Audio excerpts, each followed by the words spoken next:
right, let's go. Oh my god. Oh my god. Here we go. Here we go. Here we go. Here we go. Here we go. Now, 1, nothing wrong with me. 2, nothing wrong with me. Wait.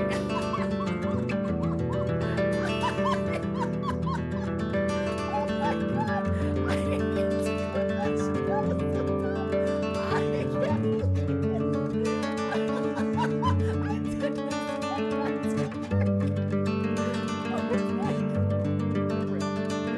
Back when you would still go get film in like a CVS or like a Walmart. So you would take, it had like 24 photos. And the first 7 would just be like plants outside and like your bed and some stuffed animals, your hoo-ha.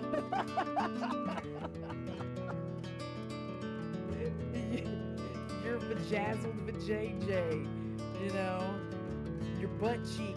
Sorry, Corey, if you hadn't, but I've never done it. Be gentle. I'm a virgin. I'm so sorry.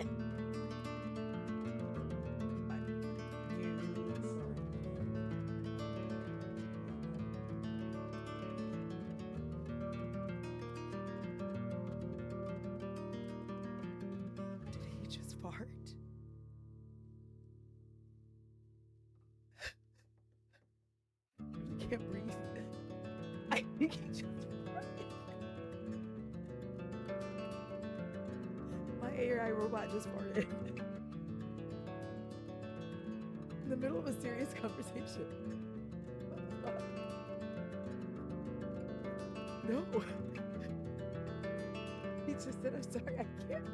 And he just, no. No. It was Alexa.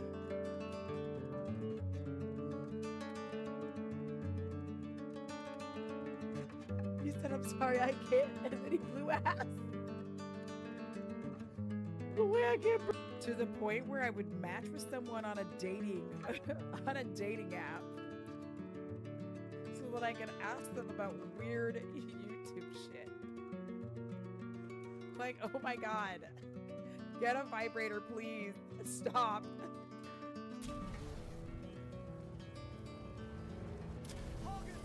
Oh! I do not care about anything else right now.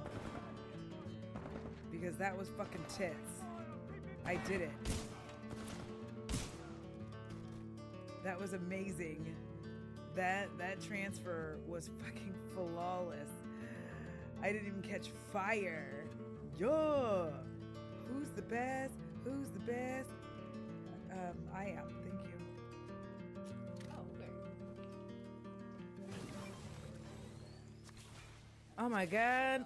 Look at him. Oh, they're spooging all over me. It's a big old spooge fest. So good. So good. Get it all over me. Yes, daddy. I'm sorry, listen. I just found out only shotgun if you want it. Yes.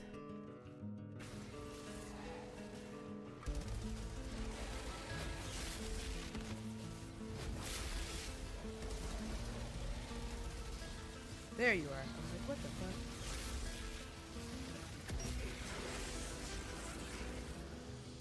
fuck? Bam! That was a nice slow-mo.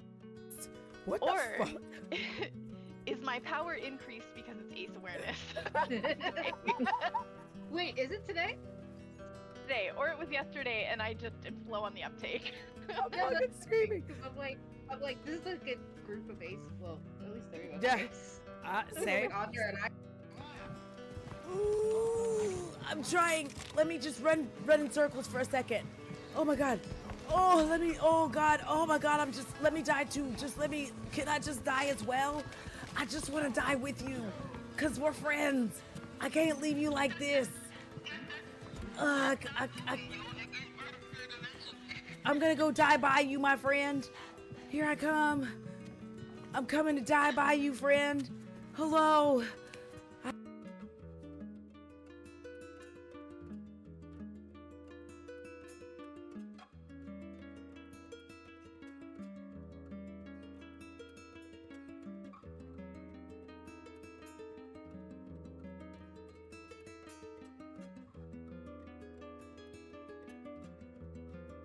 Chuck, actually.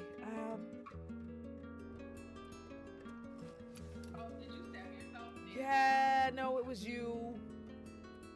You stabbed me.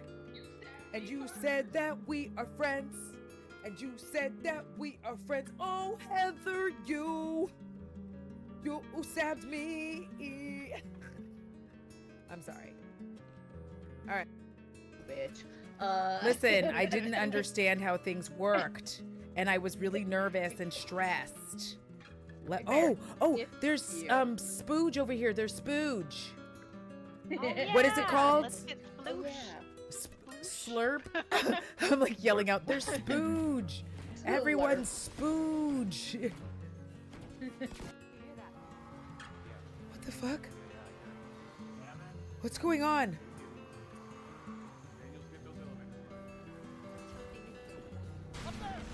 Oh my god. Oh my god. No. Oh my god, what the fuck is that? No, no, no. Oh my god. Duck fam. Oh my god, there's aliens. Oh my god. Oh my god, what the fuck is that? Oh, I can't breathe. Oh, it has a knife hand. Oh my god. My robot is throwing me. 3 knots, heading 274. Range This is amazing. Prepare yourselves. 89 kilograms. Trust me. Oh my god, he threw me. Bitch. I wasn't ready. Oh my god, I wasn't paying attention. I thought he was just gonna throw me. I really just thought he was gonna throw me and I was gonna land somewhere. I wasn't paying attention, my bad. Oh, this is that gamer Goyle content that you have all been waiting for. Heather, I'm gonna wring your neck. I love you so much. I love you with every part of my being and my soul. But what part of stick together are you not Is it the stick or is it the together?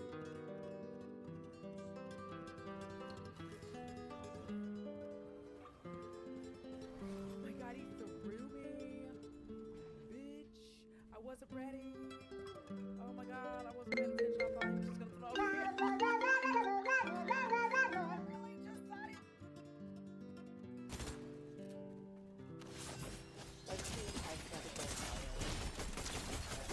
Oh my god, that's the second time they've tried to do that shit to me.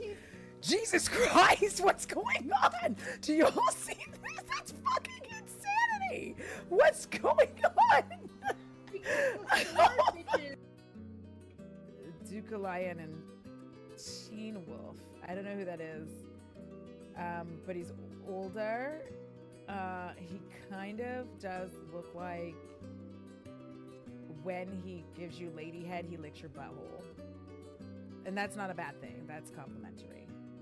Tell you what, if I was losing my job, this little office store would have to be closed because I would have to be doing my OnlyFans and this motherfucker being like, look at my feet. They put honey on my toes. Okay, sorry, it took me a moment. I shot him in the dick. It was gonna take longer for dinner, and I was like, I want to be done with this by a certain So, just as Shot I him in the finished, dick Mom was too. like, I'm a dick really good shooter. since I started. And I was like, dinner's I'm so ready. sorry. I was like, Listen, "Brr, I can't please be don't rude listen and to me. leave." Please, So- I'm so sorry. Hold on, you'll see. I am back again in all my PNG glory. Why do you lock yourself up in Hold on, I need to check one more thing, and then it will be my face. Please hold. Well, not my face, but PNG me. Hold on.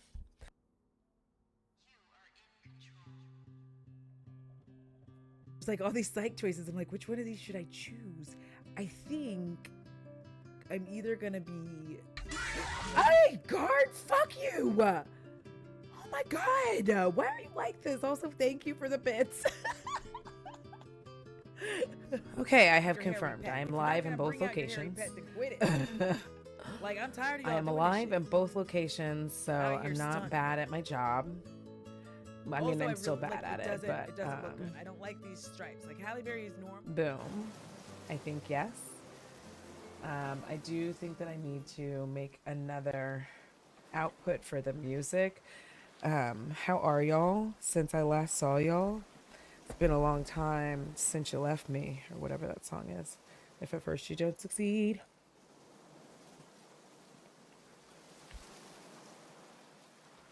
Okay.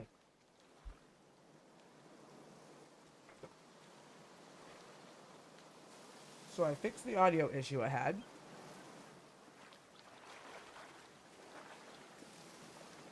And truly, I would apologize for you not seeing my face, but honestly, I'm quite sick and everything's puffy. So, we're going to talk about politics in PNG Me format whilst I play some Cat Quest 3.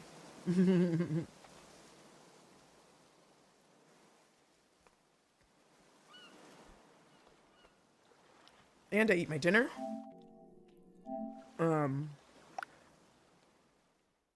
I have to try to combine quite a few things. Right now I have to try to combine quite a few things. Also, I made sure to hydrate because I know Yoku always hits me with the hydrate. Hydrate and complain is removed for now.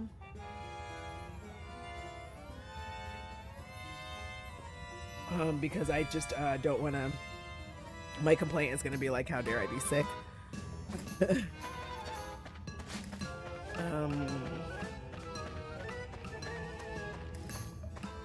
is all of this? It's just money?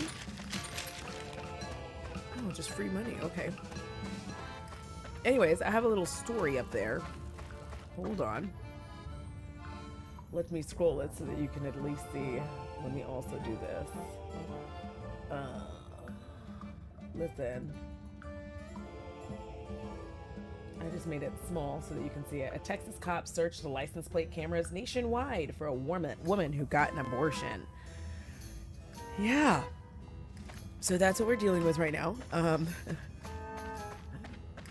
It's wild in these streets. And for me, this has multiple implications. It's not just the fact that women in Texas have no... Oh, Jesus. Oh, jeez. Have no rights. For me, the other implication is... Oh! Is the police state that we're all living in. Okay, so I've done everything here. I don't know why I did all this. Because I wasn't sure I did everything, and I'm also very greedy, and I saw money. Ooh, oh, let's go, little guy. Alright, let's try to stay out of its way. Like, I am extremely concerned about the police state that we are moving into, and the surveillance state. Like, you can't even leave, and if you do leave, and the thing that people don't remember, oh my god, oh my god, oh my god, oh my god, oh my god, I forgot he does that. He's gonna murder me while I stand. Hold up now, sir. Don't be doing all that. Gosh, I'm gonna have to swim. Oh my god, there's boats everywhere. Oh jeez Louise, I gotta... Come on dude, you can swim. Oh no, swim. Oh my god, oh my god, oh my god, oh my god. Call your boat and get on it. We're gonna get away from there for now. We do not have the power and the strength for all of that. I'm just gonna leave for now. Sometimes you have to leave to succeed, right? Oh, looks like that's kind of the theme for Texas. Sometimes you have to leave to succeed.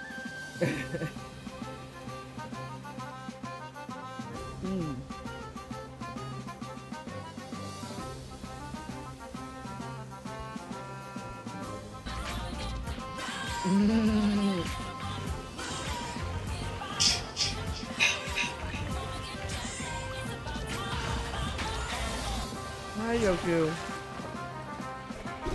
I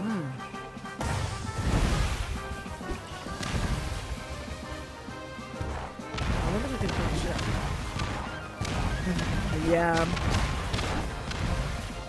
I need to stop going to Hurricane Island right now, because right now...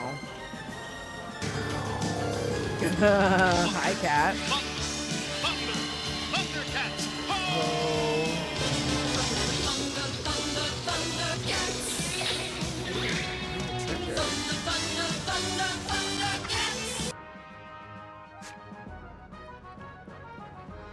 Okay, I'm gonna try to go there.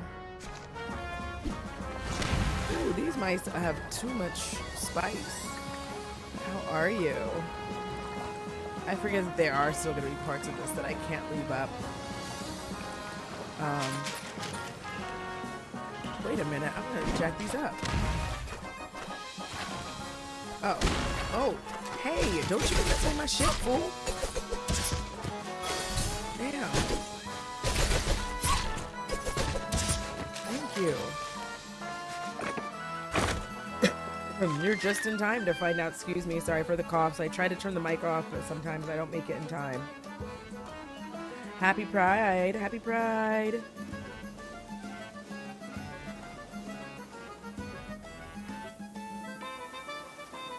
To all my gays, theys, and questioners.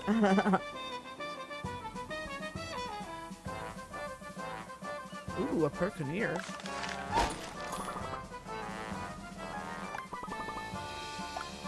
What the hell? Wait, hold on now. No, no, no, no, no. I'm not about to do this. Piss me off. Oh, don't shoot me with your bullshit. Hold up now.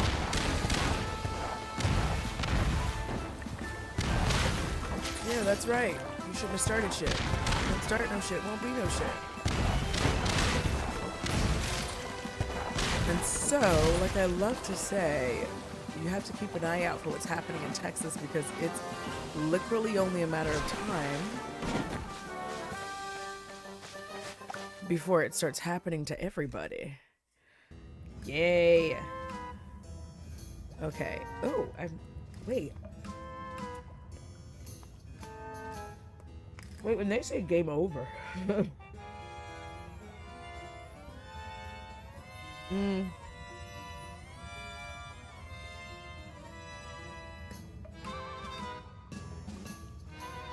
A Texas cop searched license plate cameras nationwide for a woman who got an abortion.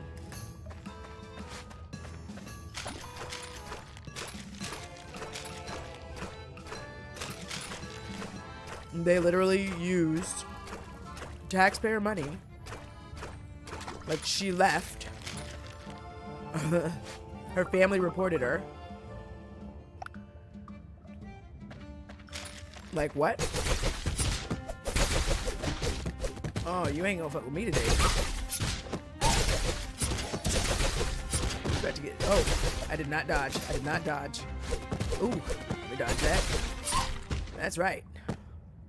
I'm strong. Yes, her family reported her.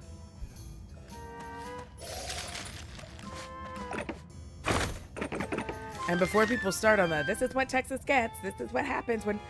I need y'all to understand how gerrymandered this state is.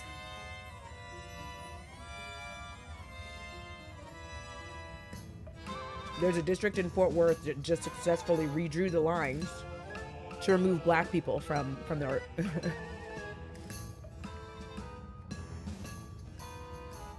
from their region to keep it Republican. Don't fuck with the lords of hell. Don't fuck with the babysitter. Yes, I am cat plundering, cat questing, and then also politicking. Trying to explain, like, y'all need to be watching Texas really, really closely because this is ground zero for what's to come with the rest if they're able to be successful. So, you know, just being able to casually chase you down.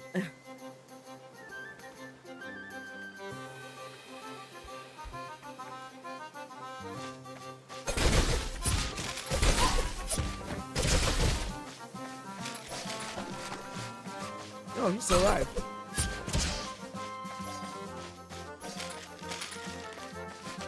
Not on my watch, Sonny.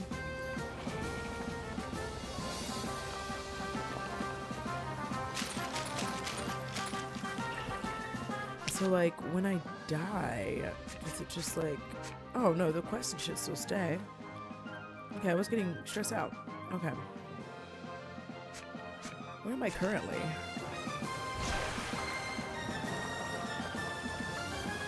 Yeah.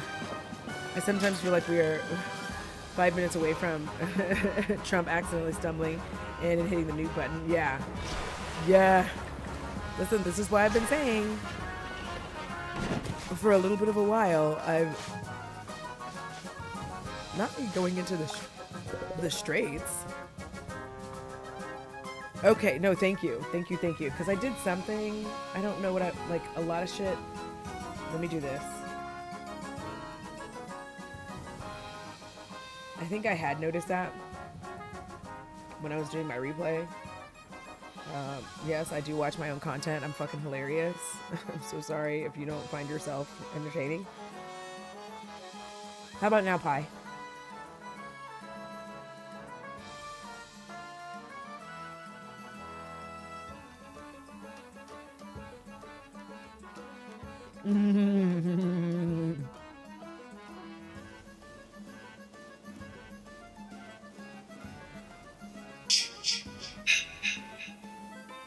Okay, hold on. I'm gonna push that right there. Oh, this one will be. Did I make it lower or louder? I never know which way to turn it.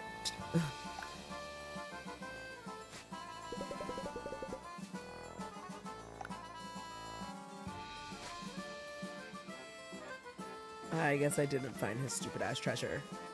Okay. Excuse me, I'm so sorry. Hold on.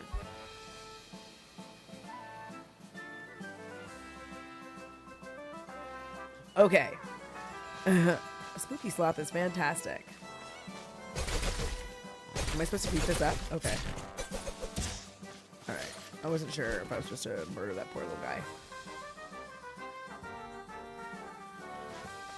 Yeah, so this is where we are right now. And I find it frightening and terrifying.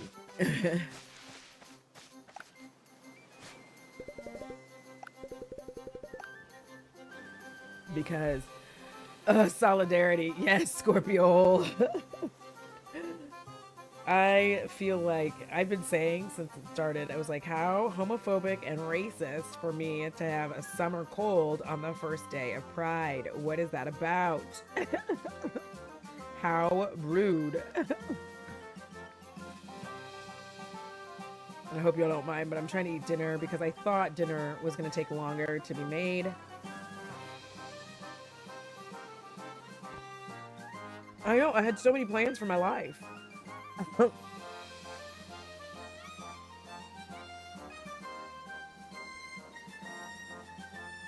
Now I can't be on camera because my eyes are so puffy and I don't want to subject everyone to all of the boogies. Like, that's rude. Hi, welcome to stream. I'm Audra. These are my boogers. Now, let's see. Am I by it? Oh, so I didn't find his stupid ass treasure.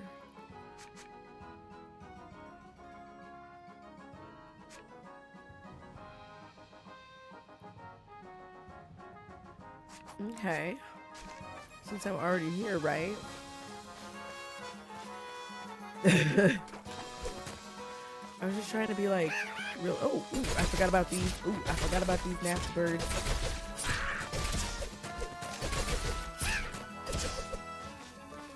These evil ass parrots be doing too much.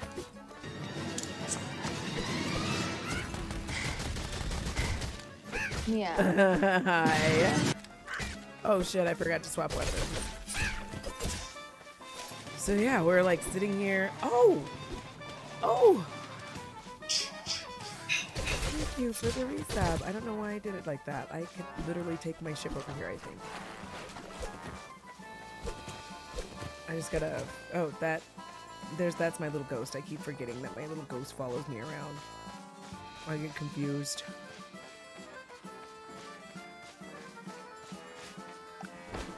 Just call my boat up. My ship, I guess. As some people would call it. The right people.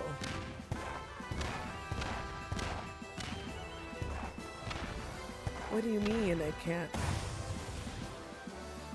Are you telling me I can't shoot it from there? Do I have to be like more here?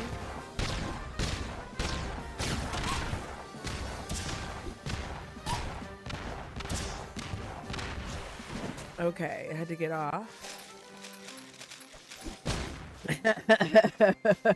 Bye.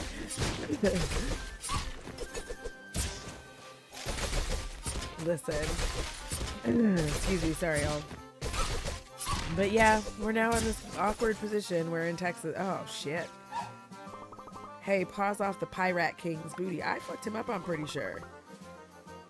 Boss don't like no cat stealing his cheese. Well, listen, it's a little late for all that.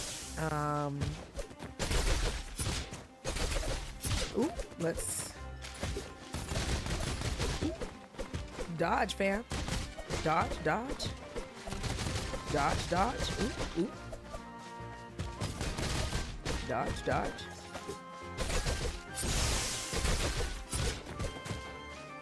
Get one and the other. Bye.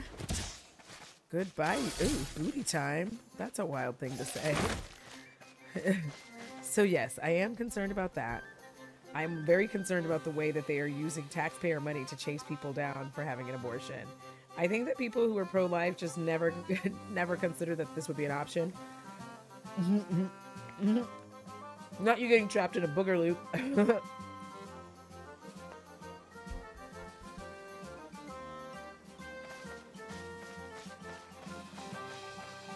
So it's like this. I'm here. I'm queer. And I have a cold.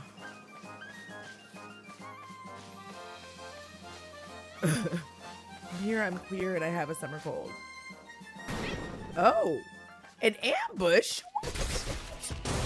Oh my God, listen. No. Ooh, not these motherfuckers tricking me. Okay, hold up now. Okay, hold on now. The way I need my ship?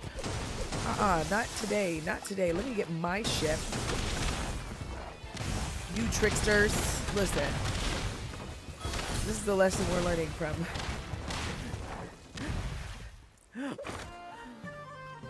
from being Texans.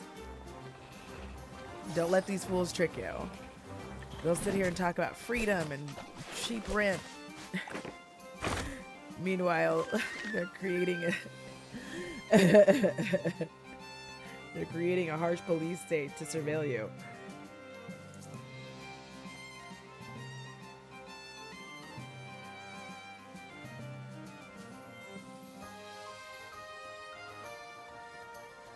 And I think we talked about this a little bit last stream. But they're also like, yeah, let's also make sure that we put the 10 commandments in every school, like in every classroom. Bro, what? Are y'all for real?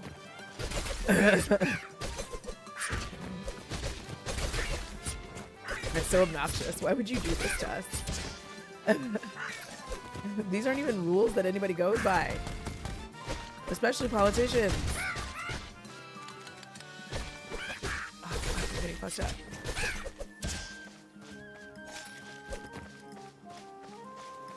Like, how much money do they make? And they give none? They don't tithe? They don't do anything. Oh, shit. Well, hold up. I gotta get my ship. Don't be bothering me, little birdie. Alright, so... I gotta find another port.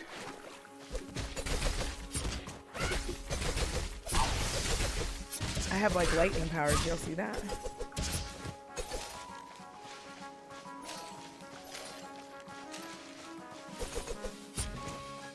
Some of these bushes be, like, dancing a little bit. I'm not gonna dive bomb me. I cannot. Hi, Mimi. Welcome in. I'm just, you know, questing as a cat does. I love that that's your intro.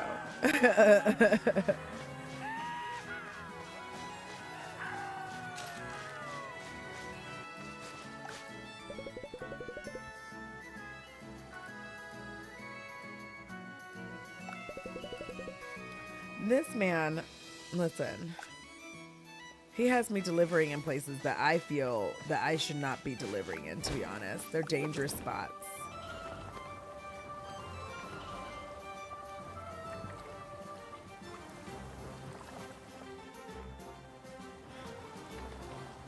I was too autistic for the Titanic. I remember people asking me, and I told M about it. I said, people would ask me, they'd be like, have you ever seen the Titanic? And I was like, no. And they're like, why wouldn't you watch it? I'm like, I mean, the ship sinks in the end. What do you mean?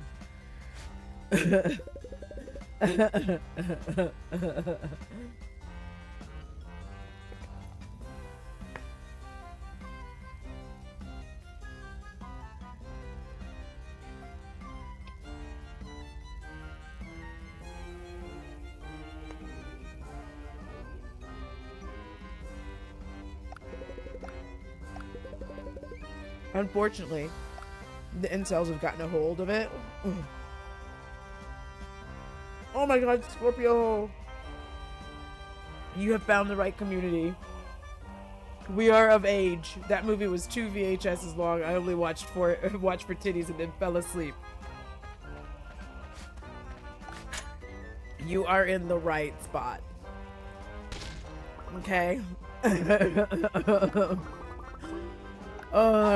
There are some people who will never understand what it was like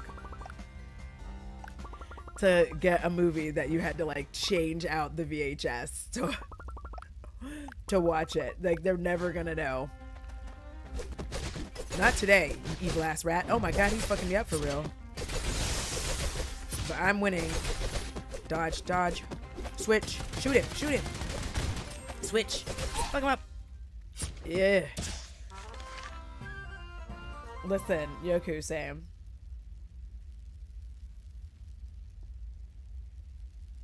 Plus, I can fill in the blanks.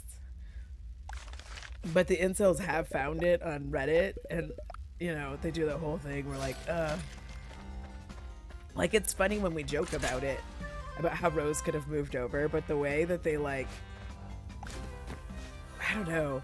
It's a thread. It's called, I think, R Sips Tea. That part, cat. But it seems to be mostly a... Listen, I'm gonna be exploring the Caribbeans. Yeah, the door thing couldn't have helped them both. You're correct. What do you mean we'll need another one? How many, like, can I go up more? Do they all have gates? Am I going up?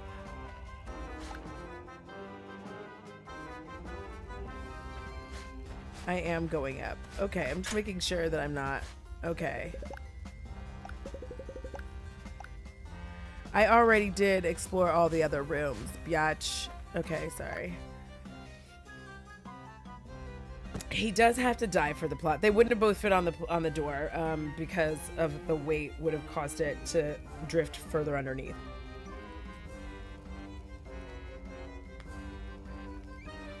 Also,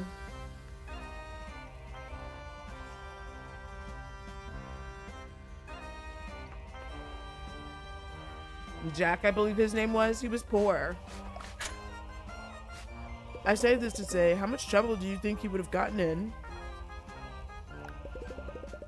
if he lived, right? As a poor, and the rich girl died. I'm like, as a poor. I said, as a fellow poor. Like, he would have got in a lot of trouble. He had to be like, no, it's fine.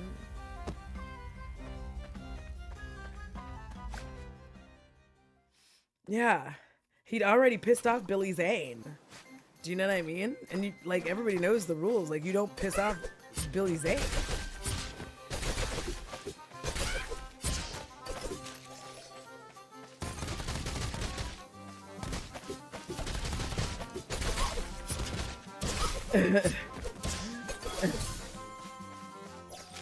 Best Billy Zane movie is Demon Knight.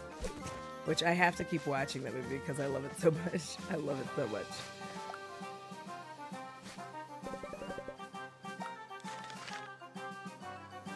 Capsized once more. Curse ye, Doggy Jones. Had spied this tower from fire, but not Dracula's 8-bit castle. Should check the Twilight Isles next. Captain Perever Belmont.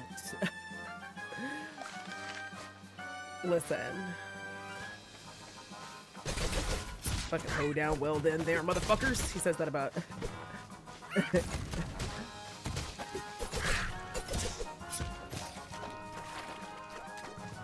He gets very upset, actually. I feel like I will also do these, like, little liveys to be able to, like, talk about, like, all the things that have been going on. Because I genuinely, I'd love to be able to make videos for everything, but, like, M has a job and I have a job. And my job has been stressing me out. This is probably how I got this stupid-ass summer cold. No, we're not gonna do that today. Like, y'all need to leave me alone. I feel like y'all just need to stop. Y'all are doing too much. Let me get on my ship. Let me just take off down this little channel. Listen, I feel like all y'all need to leave me the hell alone because I got shiz to do. I don't want to go to the Meowtalica concert. This is the Great Purrier Reef. I'm looking for Purvana or some shit where I can upgrade. I need to upgrade. Yes, here we are. I'm in the Gulf, the Purvana Gulf. Here we go. Meowtalica. James Cameron is a fucking asshole. I've heard that on more than one occasion for different reasons.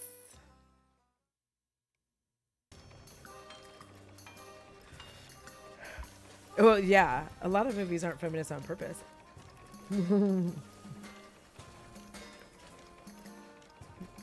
Like, I'm sure he didn't intend for T2 to be like a feminist manifesto, but here we are.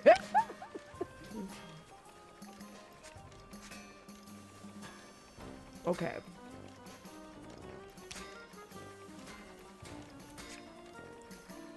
Why can't I wear more than one of these? This is bullshit. And I'm like, this is bullshit. Yeah. See, this one gives me two things. This one makes me like physically strong. I'm gonna level it up one more. And then one more. Do you know what I mean? I want to be strong. And I have so much money.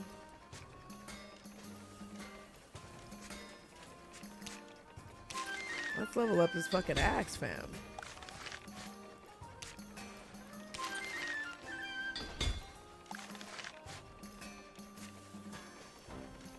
Yeah, we're gonna level this up one more time just because, like, why not? Like, I'm stupid rich right now. And aliens, yes.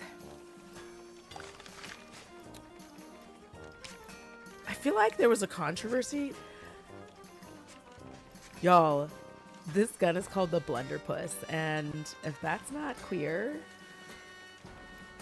I took away hydrate and complain because all I'm gonna for now, Yoku, whenever I'm sick, I'm just gonna take it because all I'm gonna do is complain.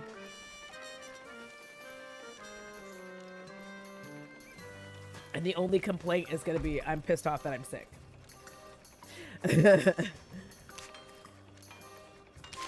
Listen, I'm gonna level up the Blunderpuss.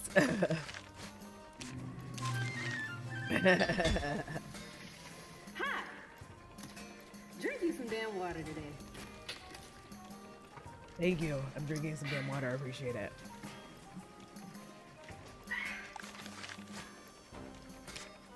Oh my god, I have so much stuff. Did I... Oh my god, the boar tusk is like really leveled up. This is a magical purse, which is also... Oh, I can carry two things. Why aren't I carrying two things? I need to stop carrying that. No.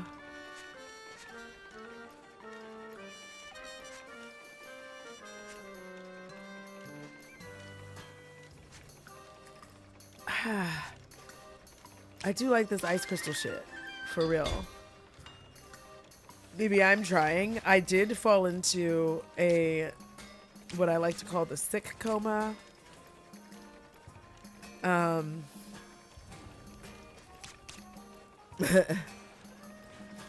It was an interesting time. What does this do? Has a 50% block of getting squeaky clean? What does that mean?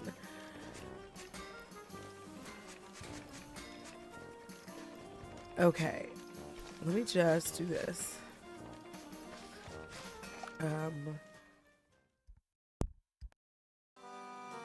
Well, the benefit of living with your mother who is a veteran, a retired veteran, is this.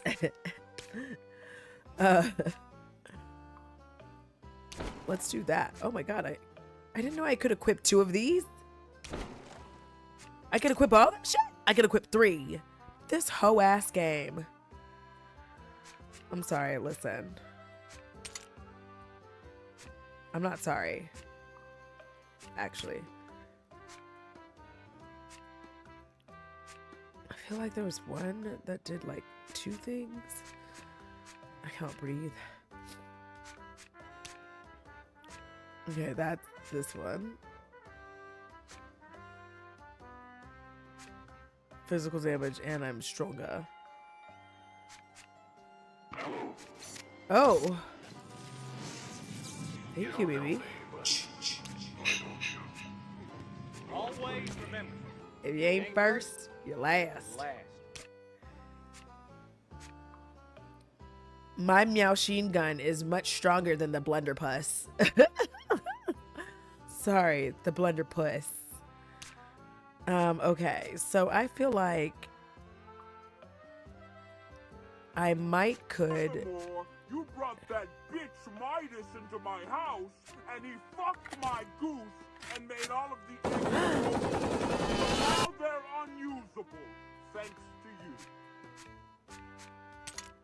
Have I just not been paying attention to the fact that I can have multiple slots?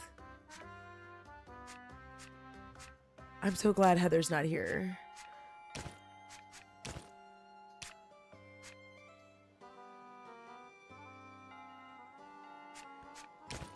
Because Heather would be making fun of me. Multiple slots? Yeah, I didn't know. I didn't know that I could equip more than one thingy thing. Anyways, I still want that.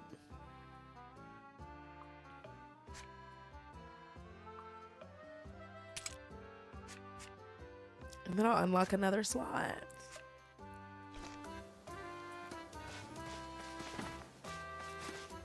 But it's also annoying because I don't know how to get these things. Listen, I think the most recent we could just chat about whatever, actually. If you bring up stuff, I'll talk about it. It can be stuff on the internet. If I know about it, we'll chat about it. You drive this one, because I'm sick. Saw 10, was it?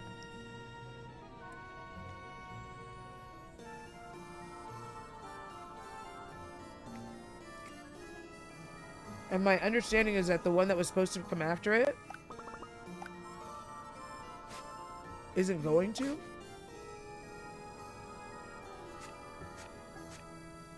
Where do I get these fucking crystals from? Excuse my language, I'm so sorry. She don't really...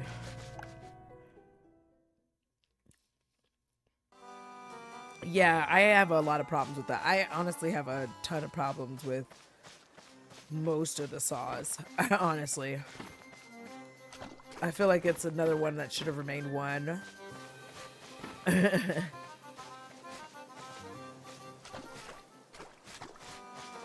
Okay.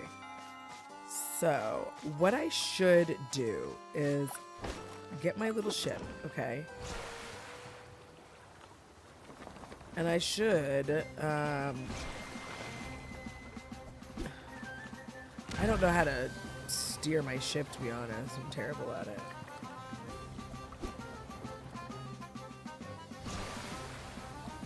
up in here and I've put some shit up on. Okay, so that's the edge of the game. Yeah. Not only is Jigsaw clairvoyant, right? But the Saw 10 completely fucks up the timeline in ways that they just really didn't even consider. They tried to like make it seem like it makes sense and it just doesn't. And it pissed me off because I was like, do you think I'm stupid?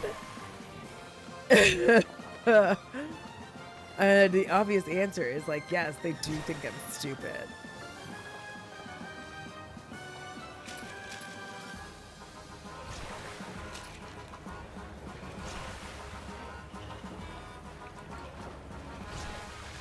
They're like, you're dumb, it won't matter.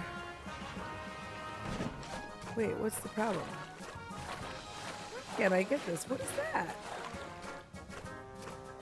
Did you see how it's like flying away from me? You know what? That's none of my business. I was waiting for Billy. When he came out, I started cheering. Listen. Us horror nerds or something else, ain't we? Oh, look at this. Twin Towns. Look at this. A new joint.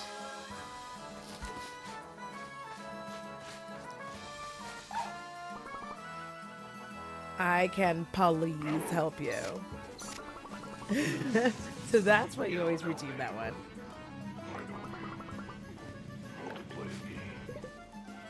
Treasure, you see. Oh, they already said all this.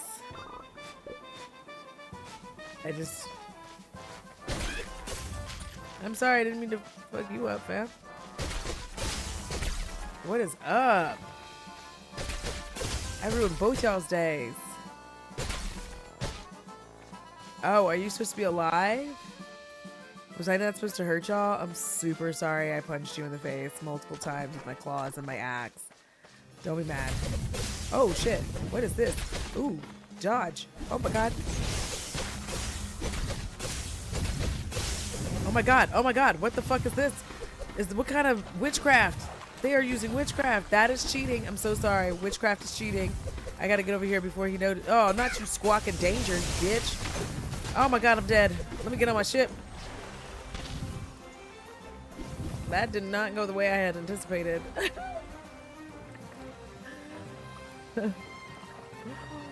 Oh gosh.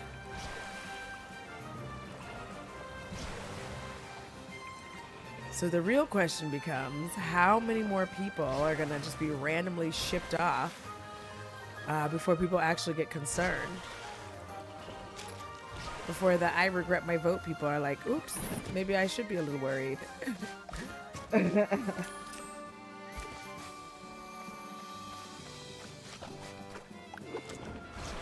me get back on my ship.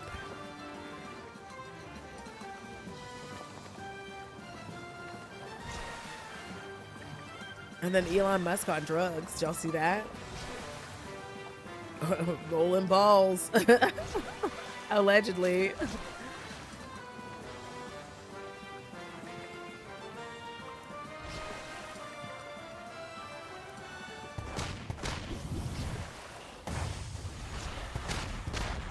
Do they not die at all? Because I feel like they don't die. I feel like they're ghosts. You see how they're not dying? They're not losing any of their hearts?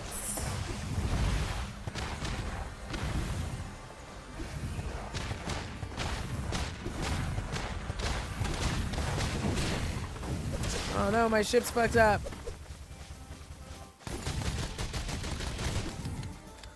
Oh my god, he didn't die. They're like fucking zombies, fam. Oh god, I gotta swim away. My 5-year-old punched me. Cracked me up. Yeah. People are saying that he stole another man's wife or whatever, which I don't understand how that's possible, but here we are. I don't, allegedly you can't do it with him because his thing is messed up. You know, y'all know I don't know about, like, a lot about all that. You know, it's Pride Month after all. But apparently his thing is messed up. His thing don't hang and swang the way apparently they supposed to.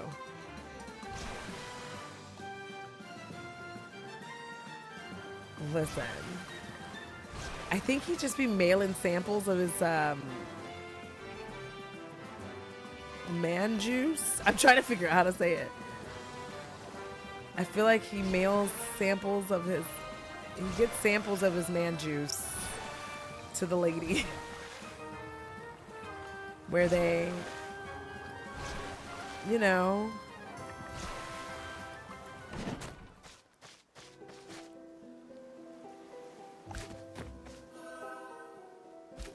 I feel like I was here once for something and I don't remember what it is, but it gives me like a little bit of panic being there again. We gonna fight this time.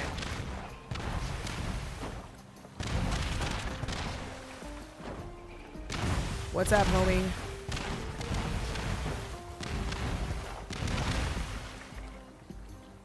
My ship is stronger now.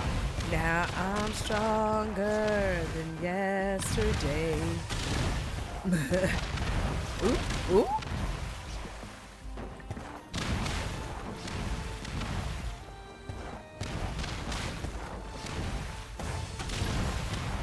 Listen, let me go over here and collect my treasures. And I'll continue fucking you up in a minute.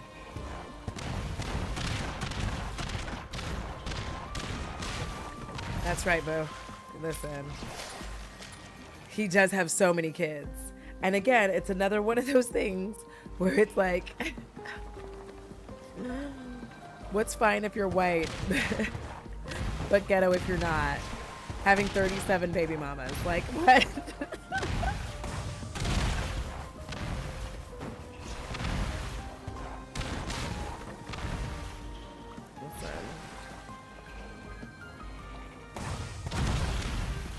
Oh no. I really hope that duck does not come over here because I'm concerned.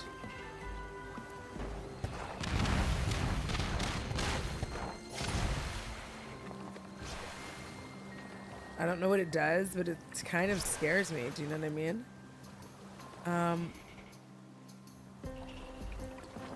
Okay, I feel like what I'm gonna have to do is get off here, right?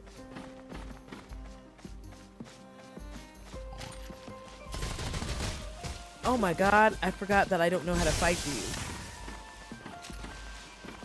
And all I can really do is just like dodge the whole time. Oh my god, there's so many of them.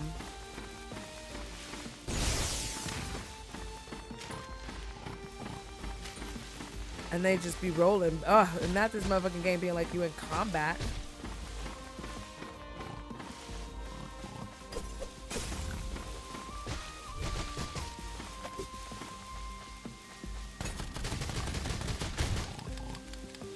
Oh shit. Listen. Oh my god. I just need like a couple more good shots.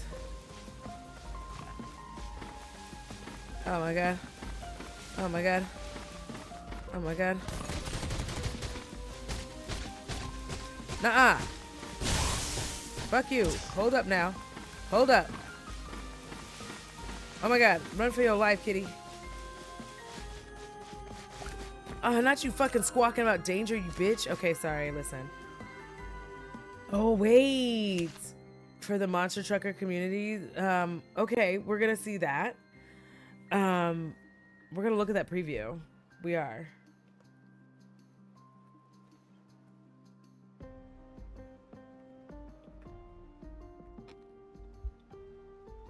I had a goodish nap.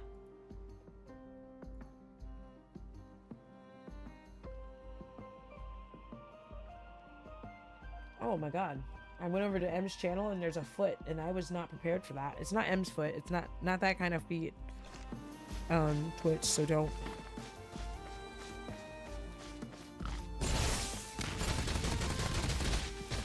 No, stop.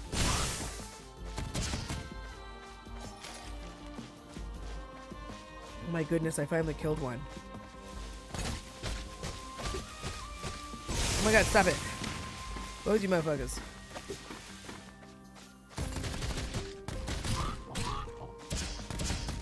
Okay, there's 2 of y'all dead for sure.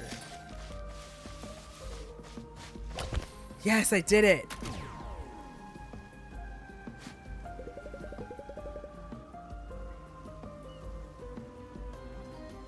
I heard that Winkers were around even before the first cat settled here.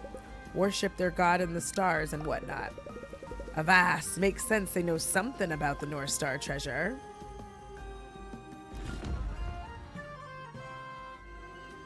Listen, that was actually really hard.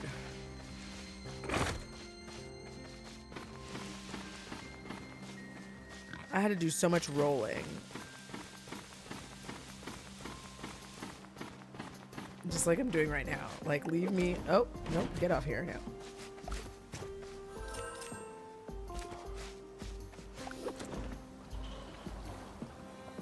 We'll check out some previews here and there.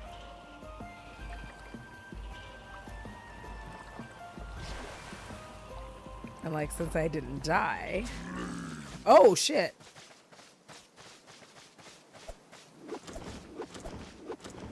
Well, now I have to fight this big rat. Hey, weren't that Mr. Clean? Yar, the Winkers probably spooked him. Wait, but if the Pirate King's man are here, means the North Star treasure's inside? Listen. Yeah, that's right, fool.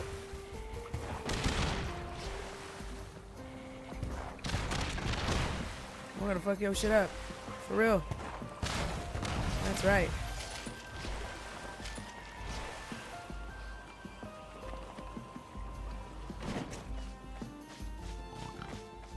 Oh no. Oh no.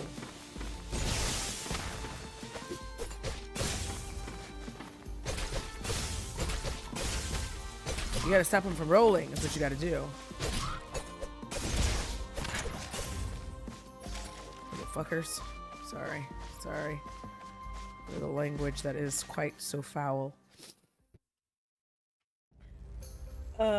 So we have Elon, all of the kids, and what appears to be him, like, just rolling balls, again, allegedly.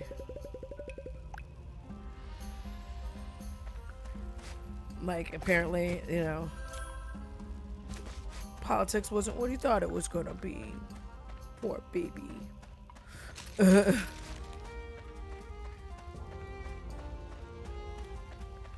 I guess his little temper tantrums and tirades and small dick energy just couldn't. Oh, it's rough when you can't buy your friends for real. Why is it the worst men that want to multiply aplenty? Usually because they're giant pieces of shit and they have terror that they will leave nothing behind but the ruins.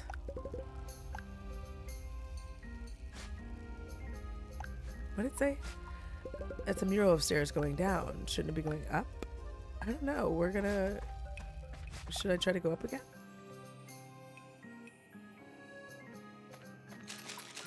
Ads are about to start. So I'm going to get up and do... Oh, wow. An Oinker shield casts a fire burst with every successful block. I don't even know how to block. I'm like, I don't even know how to do that. Okay, I'm gonna pop my shitty body, which is trash for reasons, and I shall return. Okay. If I did things right, we'll see.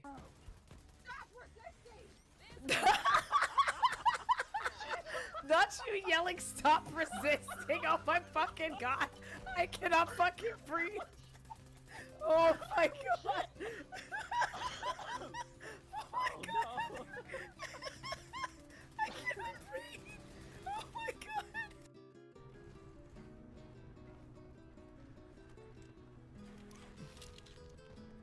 I'm so excited about ziplining.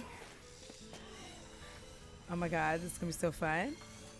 We're having a good time.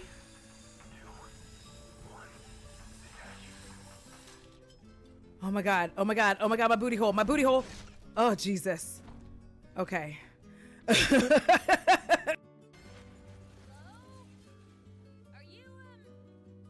okay?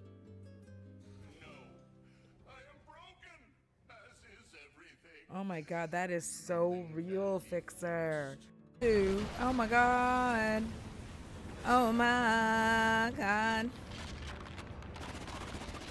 I say it again, so I'ma make the beat drop.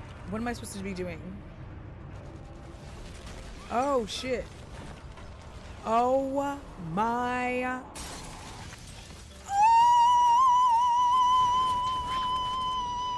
That's amazing!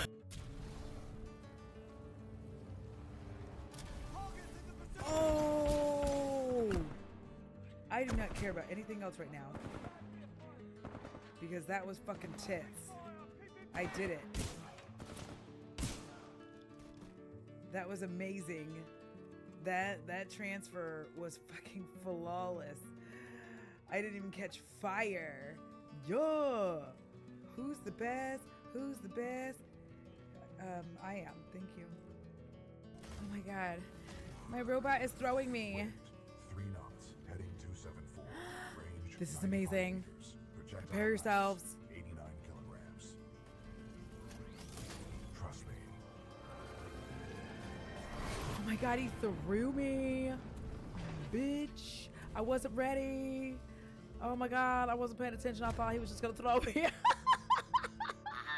I really just thought he was gonna throw me and I was gonna land somewhere. I wasn't paying attention, my bad. Oh, this is that gamer Goyle content that you have all been waiting for. I'm just a guy who treats his wife badly. I'm just a guy. I don't know what she sees in me.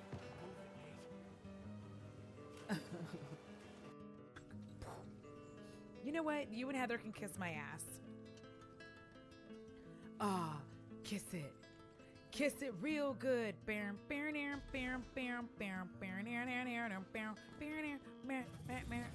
Kiss my ass. Oh my god, I hate it so much!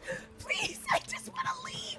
Oh, let me go! Please, I don't like it! Please let me leave! Don't punch me! Oh. I always think I'm late. Hold on. I'm about to. Here's the thing. Because I kind of forgot to. I feel like men need to understand that channel your that's doing the prowess is thing, not in how much hair you 'cause have I on top of am your head, but how a much little- dick you have in your pants. Not as smart as I think that I am some days. Hold on. Actually, I can just go back to. No, don't do that. Don't do any of that. Just go here. I didn't mean to press any buttons. I'm also live on YouTube. I didn't realize that my Noah video had done even slightly well. Hi, Bite Sync, what's up? Let me give you a shout out, fam. Also, let me shout out Pi. Oh my gosh. Just fart. Give me a second to like be able to breathe. I know. That's because the ads are still on this one. Can't breathe. Hold on a second. I think he just farted. I'm like, hold on. My AI robot just farted. So those are fine. Let me. In the middle of It's a because I'm serious trying to open up conversation. something, Yoku, so I don't want to. What the fuck? Basically, it would just be this. It's No. fine. It's fine for me to do this. Bo, I want you to stop whatever you're doing. Thank you. I love you so much. You're such a little angel. But I need you to stop whatever it is you're doing. And I feel confident that you are chewing one of my old snot rags, and it makes me feel uncomfortable. There we go. Hi, Felisa. Now I can see what's happening over here too.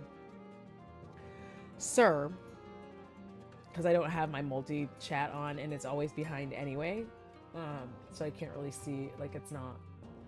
But I'm trying to see if I can find the video that, hold on, no, that I saved, maybe, because this is why I've been saying I'm concerned about like end of life cults. I've been saying I'm concerned because, let me see here. Let's see if I find it. I'm like, let's see if I end up finding it.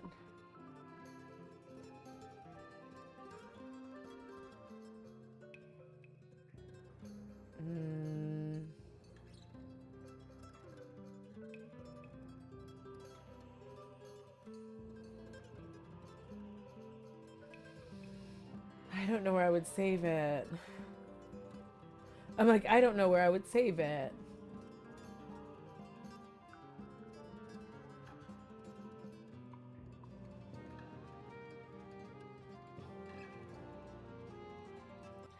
¿Te gustarle la música?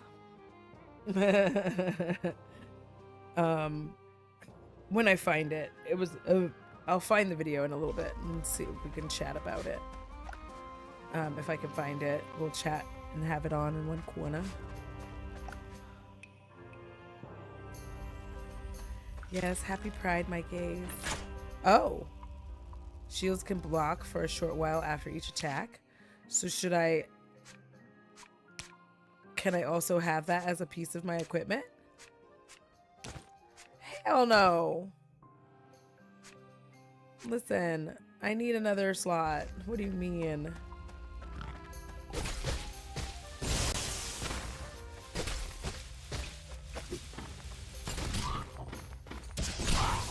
Yeah, that's right, hose.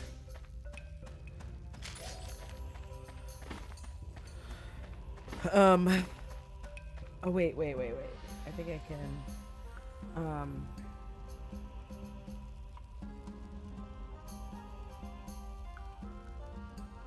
I think it's by Taylor Lorenz, maybe. That might be it.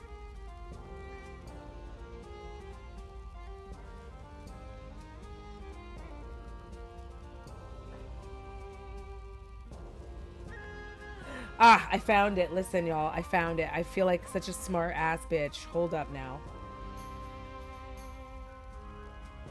Thousands and thousands of people are making the same plea. Yo, can somebody just do it? Can somebody, anybody, just do it? Somebody's got to do it. There has to be somebody out there that is willing to do it.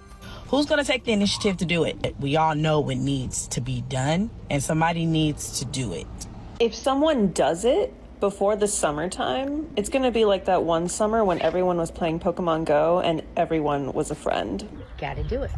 For the good of everybody. Do it, please.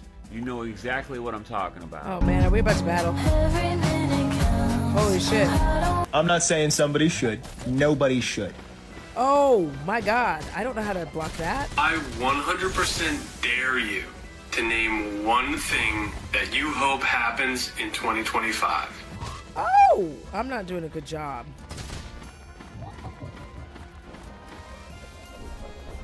Oh my god, I don't have any more powers.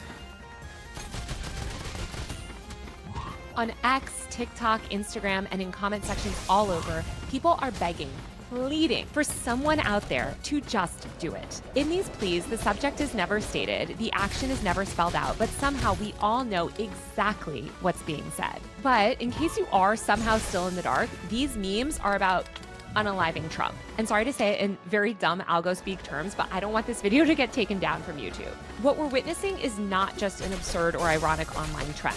It's something much, much deeper. We are living in a political tinderbox. Trump is back in power, enacting policies that undermine civil liberties, environmental protections, and our economy. Elon Musk is gutting the federal government while billionaires rob us blind. Institutions that were built to serve as guardrails are bending and breaking, while Democrats are not even symbolically resisting. The courts are caving, the press is depleted, and the idea of accountability feels like a joke. Dissent is being criminalized, speech is being surveilled, and legal U.S. residents are literally being deported for thought crimes. These memes are symbols of a society teetering on the edge. Memes have always reflected cultural moods, but these posts are about something more than that. They tap into this belief that the system is beyond repair and that nothing short of a seismic, violent shift will change the direction that we're heading in. In this video, I'm going to attempt to dissect this belief and unpack exactly what led us here. I'm not going to get into whether these memes and posts are moral, legal, or even advisable, but what I want you to understand is where these memes are coming from and what they say about the cultural and political moment that we're currently living in. Because first of all, love to see a dark haired girly out here doing the things. Oh man, I'm dead. I'm done for. Listen, that big motherfucker ruined my life. This video was so good. I'd love to hear some of your unpopular thoughts, Scorpio. My issue, I have started, and obviously your algorithm is going to show you things like etc., bloody blue, bleedy bloody blah, right? However, my concern for all of this actually comes with the proliferance I've been seeing on like Reddit for one of people. You can't even see the mug. I'm sorry, but like I do have a hydration tumbler and it's amazing.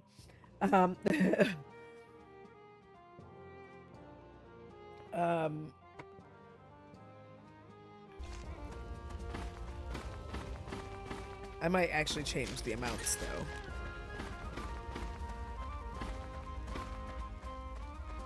But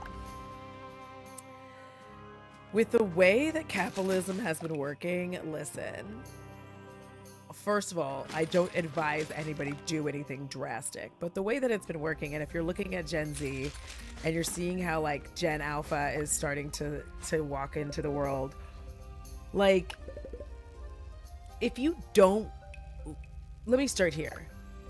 I do believe that everybody should have the opportunity to live by themselves, to like see if they like it, okay? Because like I just think that there's something to be said for handling all of your own expenses, like managing all of that at some point. I do think that there's something to be said for that. I think it teaches us a lot of things. I am certainly not gonna fuck with that big ass rat right now. Like, who do you think that I am? Let me just not deal with that big old rat, okay? Thank you. Because that big rat was doing too much and I just really wasn't ready for all the things that rat was trying to do. Oh my God. Would you just look at that? Would you just look at that? Ooh, I'll check out Matt Bernstein's video today. Yeah, like being able, like individuation is super important for personal development. I do think that one of the main problems of many, but a big problem with capitalism is that it's consistently trying to do two things that are not congruent with one another. And, oh, damn. Can you not put on your shield? Thank you.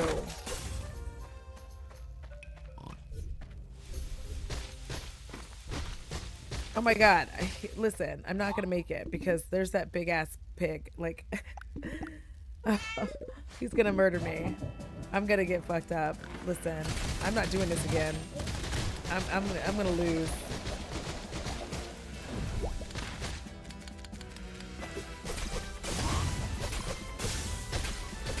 And I don't win any hearts.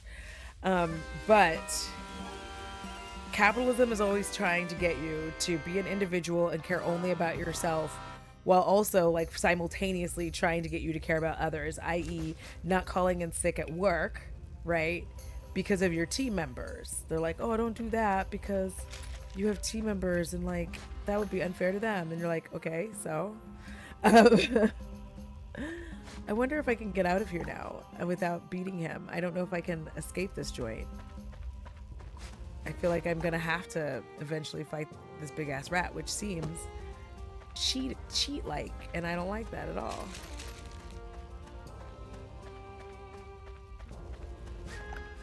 No, I found it. I just think a huge crash is inevitable. Everything is way too inflated. People have nothing to strive for anymore. And that's been a problem for a long time, right? Like, what are you really moving towards? At some point, we all have to start looking and being like, what am I trying to get? Because like, it's again, one of the splits I have with like Bad Empanada and of many, and like Hassan, when they start talking shit about Americans and their little treats, and I'm like, babes, that's all we've got. Like, no hate, y'all are, but especially Hassan, I'm like, you're relatively far removed right at this point from the day-to-day of like working a job, and a lot of these jobs are making you're having to work 8 and 9 hours, and then you know the time it takes to get to and from home. If you have kids, you're barely getting any time to yourself. If you don't have kids, you're still barely getting time to yourself to enjoy yourself and relax. Like, it's very easy for my job to have me virtually every Monday work damn near a 12-hour day. Every single Monday. I can't get in there right now. I'm not strong. You know what I do need to do, though, is... Oh, I think it's already working. Ooh, shit.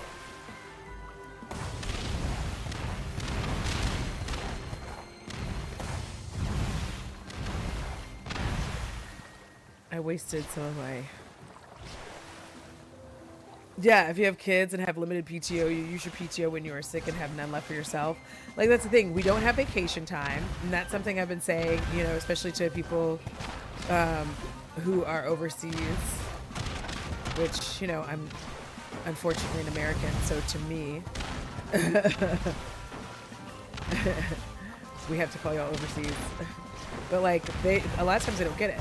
You know, like the constant jokes about like, oh, Americans don't even vacation. Like, of course not. We can't. We can't afford to go on vacation. A lot of people can't afford to really leave the country. Because for a lot of us, leaving the country is bad news. Just in the sense that, oh, hell yeah. For a lot of us, leaving the country means like barely a week.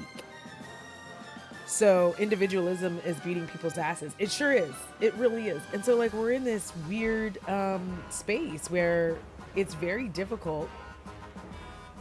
Thank you for the love on the avatar, Felisa. Sorry, it's taking me a little bit to figure out how to like look at both of these chats. So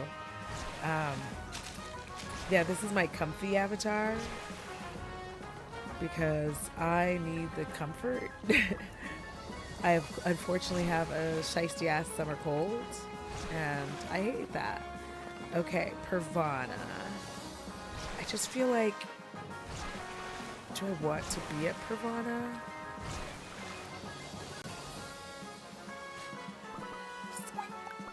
The Pirate King wants this tower search for clues on the North Tower. Metalhead Pirate, we don't take orders from you, Rodent. Only Captain Meowtalica. Grr. Are they going inside? What do you mean it's locked? Oh, Lord.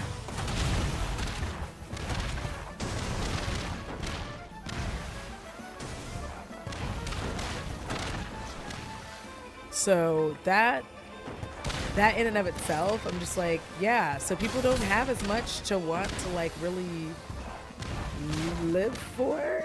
There's not a lot to strive for. So like, I do think that there's a sense of like doomerism that is hard to overtake. So here we go. These memes are not just about unaliving Trump. They are about collective trauma, political cynicism, our decaying faith in democratic institutions, and so much more. To start, I want to talk about exactly how and when millions of people lost faith in the system. This was not an overnight phenomenon. There were pivotal events over the past few years that pushed people to this moment. And I don't think that you can look at the someone should do it memes without examining the major cultural and political turning points that we've recently lived through. To begin with, we have to go back to March 2020 when COVID hit. And before you tune out, because I said the word COVID, listen to me. The year 2020 is actually a time in history that First of all, I don't understand how people tune out when they hear COVID. I just don't understand. Like, they hear that and they're just like, ugh. There's so many people right now who are literally still being affected by like long COVID. We can have a little despair as a treat. I don't know why that just made me laugh too hard. I'm so sorry. The entire US government, the mainstream media, and pretty much everyone in power has spent billions and billions of dollars waging a massive propaganda war to try to make you forget. And that propaganda campaign has worked on a lot of you, because the period in time that most of America has memory hold was actually pretty revolutionary. In the early months of spring 20... Listen, I need you to understand, I think about that all the time. Obviously, a lot of deaths.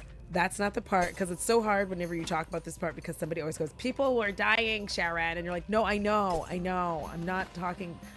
Oh my God, please just let me be a human being for a second. Please let me have a conversation about this without you yelling at me. That it was like, honestly, one of the most peaceful times of the entirety of my life. Of my adult life, I should say. It was just really peaceful. People weren't right up your ass when you went to the store. So that was quite lovely. Oh, jeez.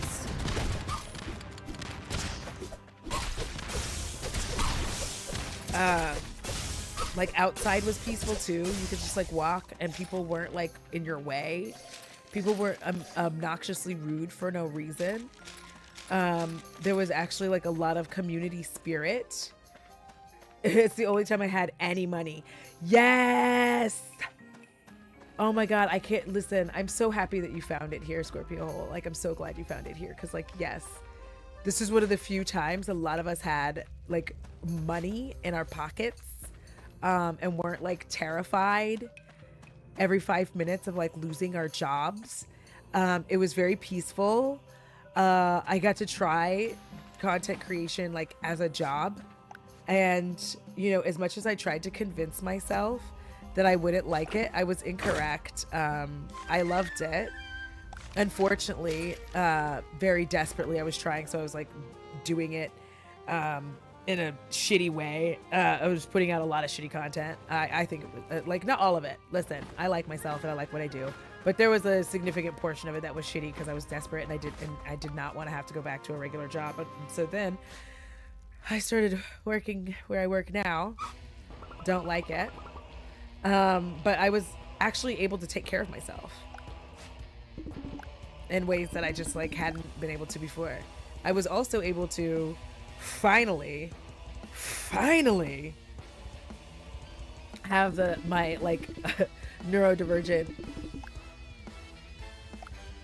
sleep schedule. What's going on? He gave me some shit. So like that's some of the stuff that I remember. You do not. Like I put out shitty content. Listen, there's a lot of people who made it like really big during that time. I think if I hadn't have continued to focus on beauty content. Oh. Damn, I fucked him up.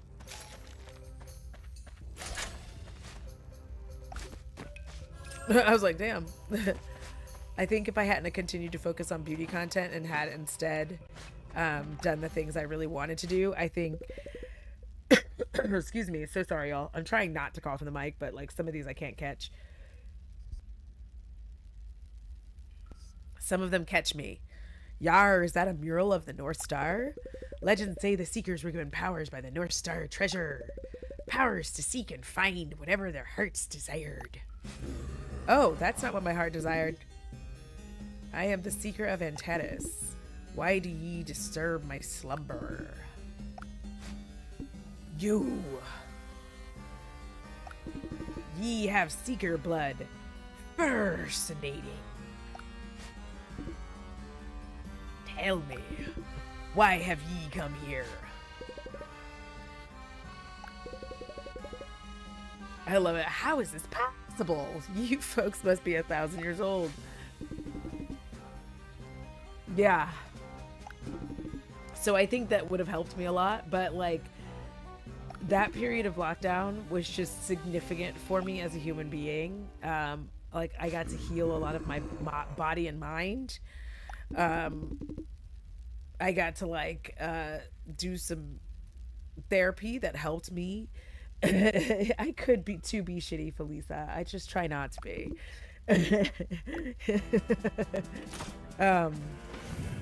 But yeah, I got to do all these things that like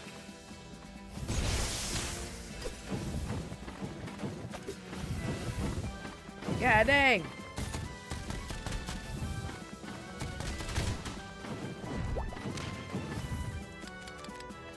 Oh no. He won't come out to fight, fam. Like, what am I supposed to do? I have to keep waiting. Or just get up here and shoot him like a bunch of times.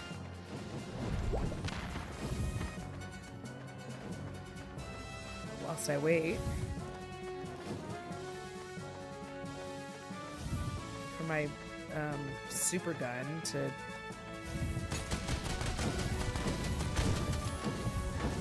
oh my god, what is that? Let me accidentally Cardi Bing myself.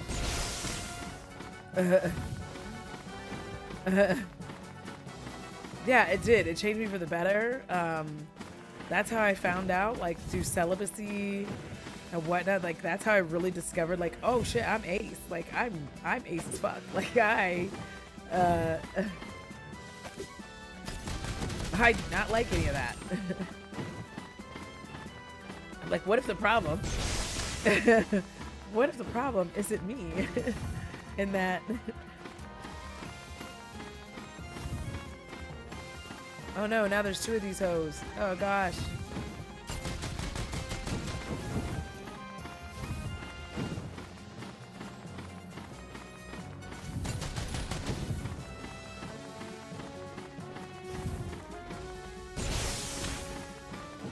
Okay.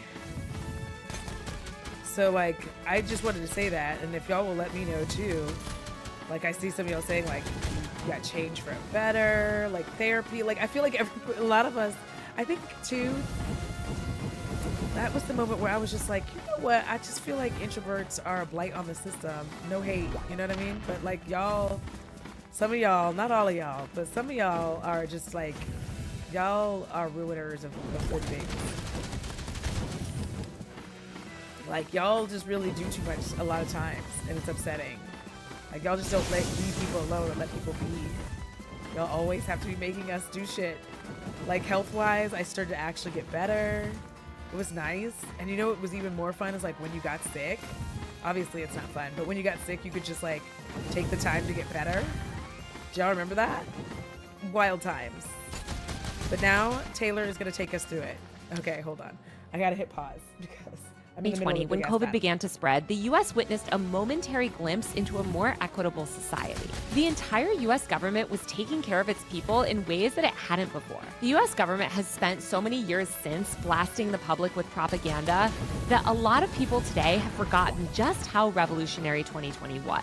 Policies that we were always told were absolutely impossible in America suddenly came to fruition. I want to go through a few notable ones. There was the CARES Act, enacted in March 2020, which provided direct financial assistance to struggling workers by extending unemployment benefits and offering an additional $600 per week. The Families First Coronavirus Response Act, which also passed in 2020, mandated paid sick leave and increased funding for food assistance programs, lifting countless people out of poverty.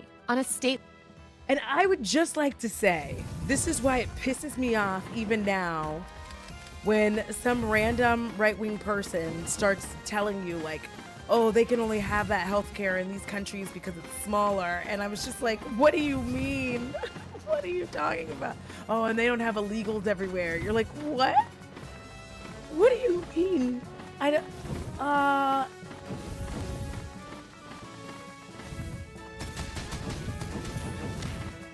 gosh, I really need to. Oh yes, I killed him before he killed me. Yes, the air quality got better. Like that, it was just such, listen, you're not gonna convince me. You're just not, you're not gonna convince me that I was,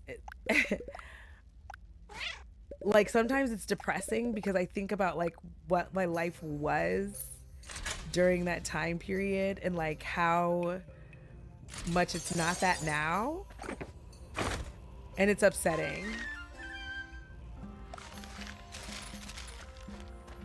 Genuinely hurts my feelings.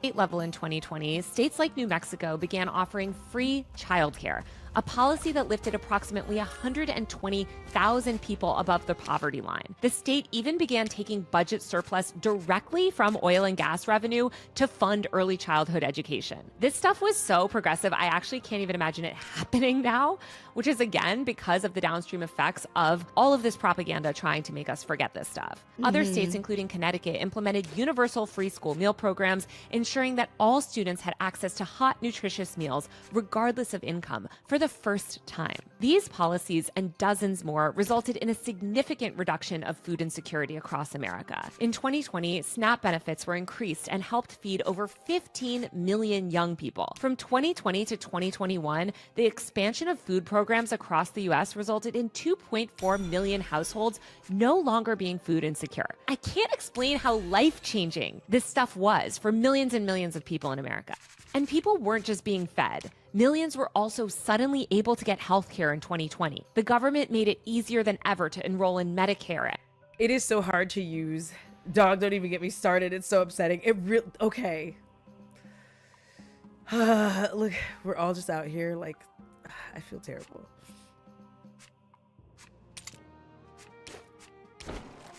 I actually do feel like bad.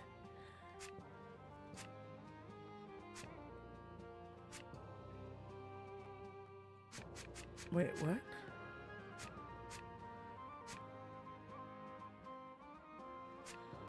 I gotta choose. Ugh. I feel like that's... But what does this one do?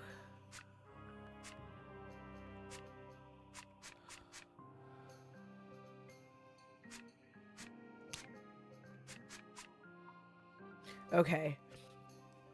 It is very hard to mask here in Texas in public. I will say that.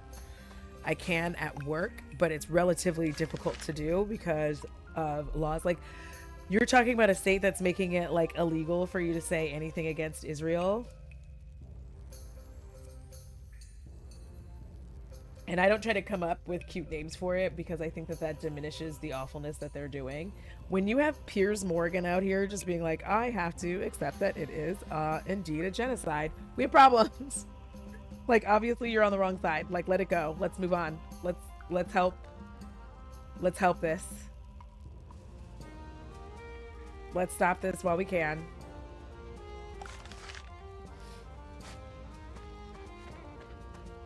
We still have a little bit of time.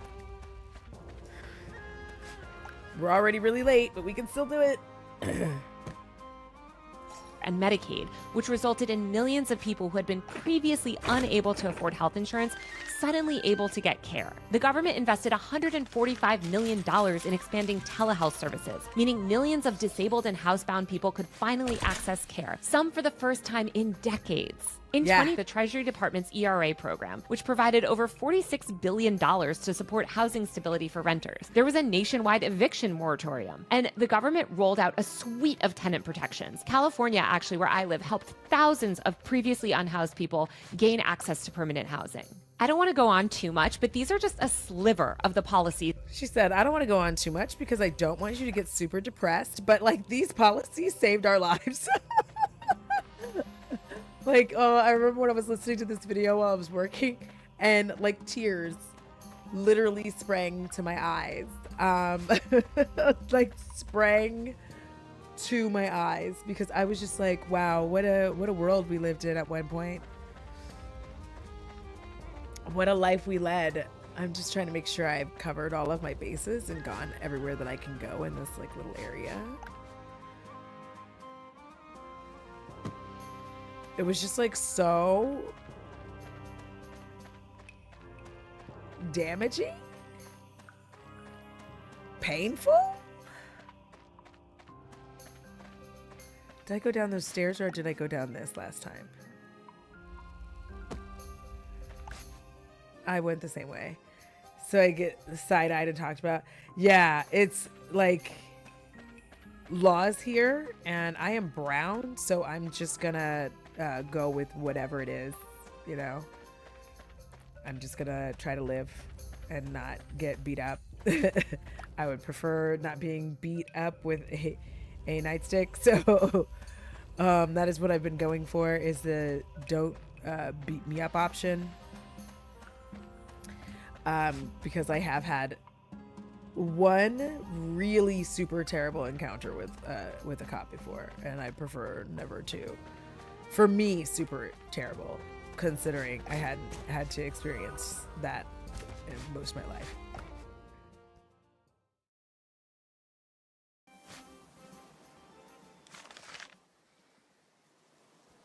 Okay, sorry, I had a big ass sneeze. But yeah. Yeah, and I know it's going wrong. I know that the public sentiment is moving more and more anti-Israel because I can always tell when things are going wrong because Texas starts doing like a mass push of commercials about it. And one of the mass pushes of commercials is like against Hamas here on like a free channel. And I'm just like, what the hell? And it's also, is her name Naomi, whatever her name is, talking about how illegal aliens need to leave, which I just really hate that terminology. I think it's very interesting that if you're brown, you're like a refugee or an illegal alien. Just very interesting. Very interesting. So...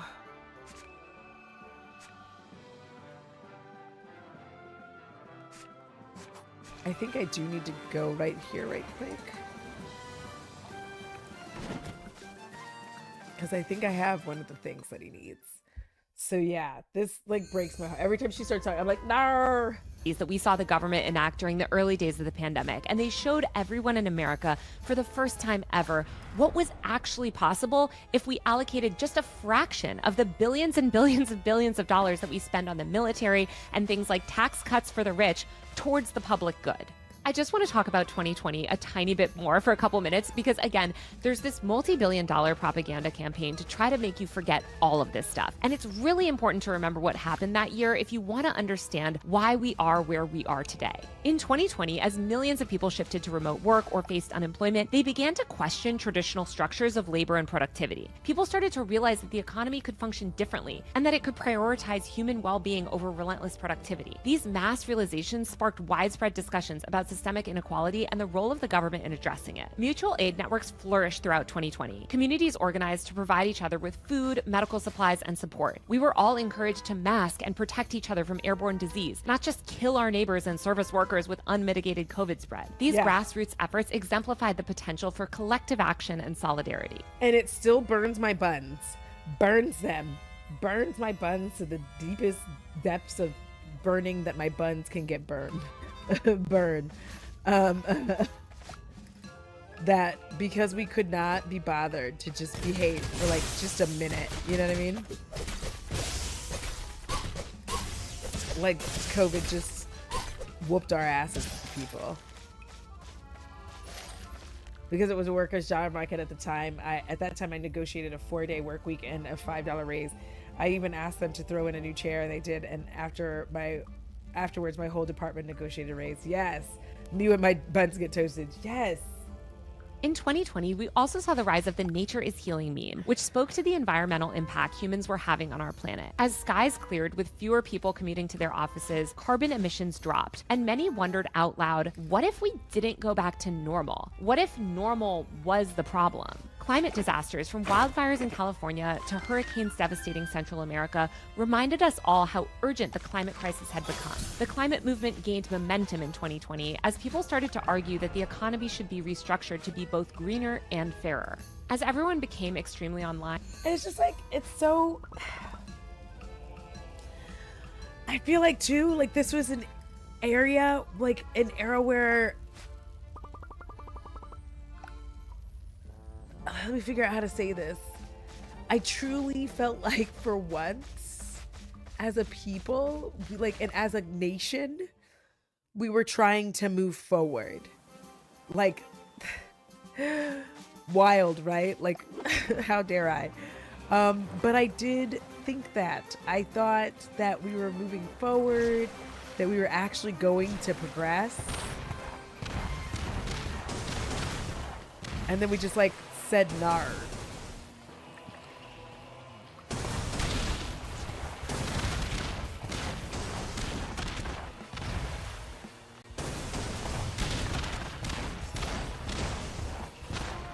Which I just found wild. Like, how did it seem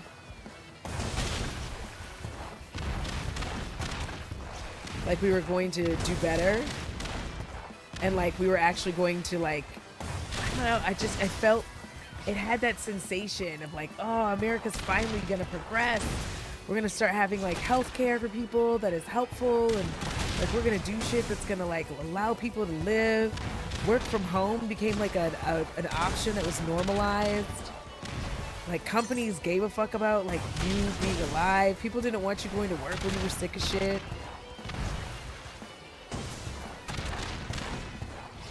Like, kids weren't being encouraged to take their asses to class, even though...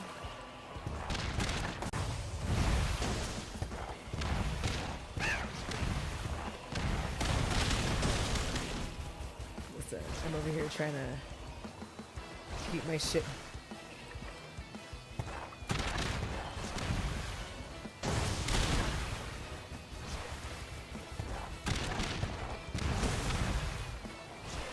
So yeah, those were the days. Those were the days. I feel like every time I do that, like nobody gets the reference and I can't really explain it.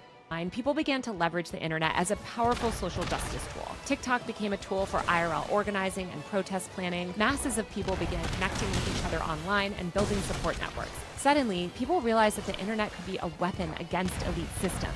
The online world became the default reality overnight, and people leveraged social platforms to speak truth to power. The murder of George Floyd in May 2020 served as a catalyst for nationwide protests against racial injustice and police brutality. Millions participated in demonstrations demanding accountability and systemic change. The sheer scale of protests in 2020 reflected a profound shift.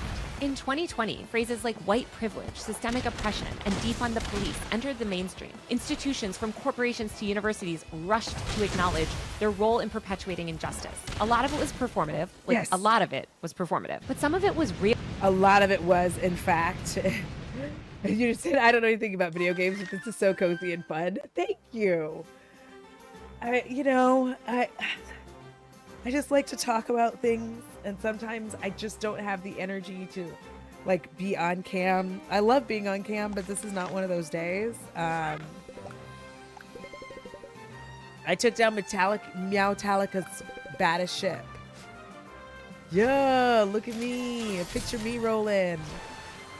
I did it. But yeah, like, you could actually have conversations.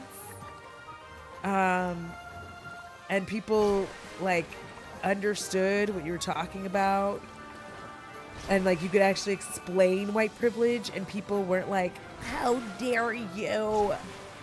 You know, you could just explain, like, how it works, and being able to say, like, no one's saying that, like, you're handed everything in the world just because you're white. What people are trying to explain, though, is, like, because you're white, there's a lot of things that you don't experience really at all, and you can do that thing that y'all like to do, which is be like, oh, well, my friend is a dirtbag, and, like, he experienced some problems, and, like, he's been hounded by the police, and I'm like, nobody's talking about your small town in Ohio where Justin Bobby just didn't behave. Do you know what I mean? Like, we're talking about our regular lives.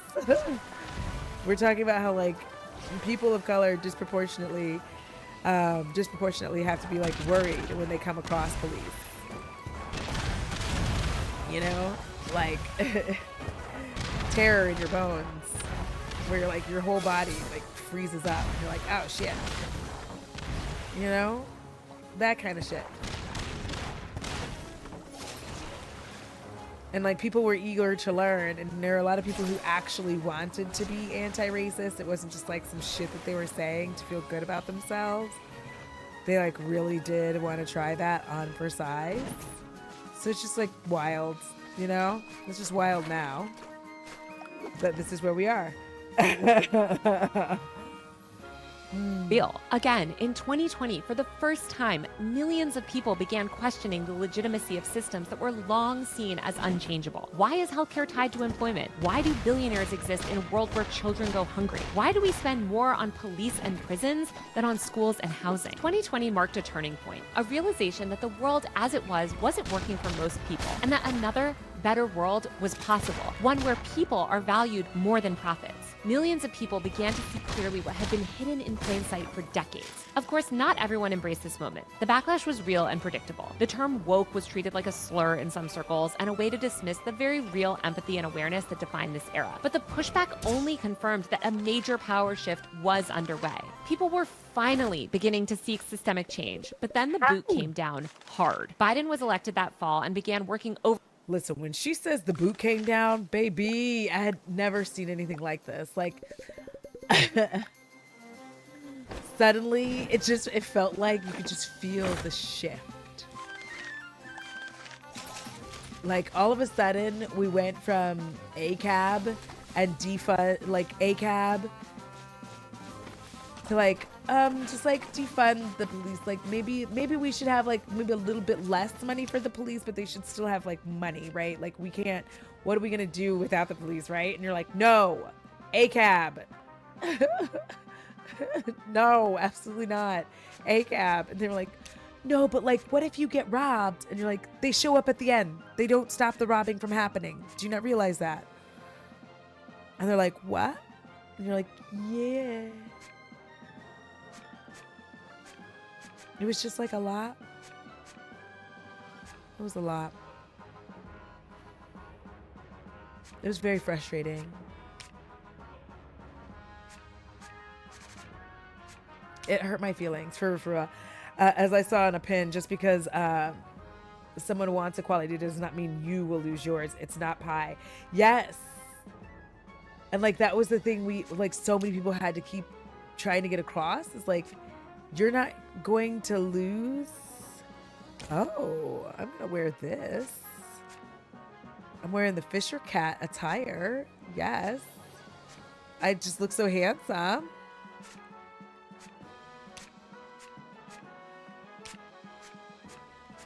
What is this? I'm gonna try it. It's only 12 damage. Well, I think I can raise it up. Let me get on my little shippy ship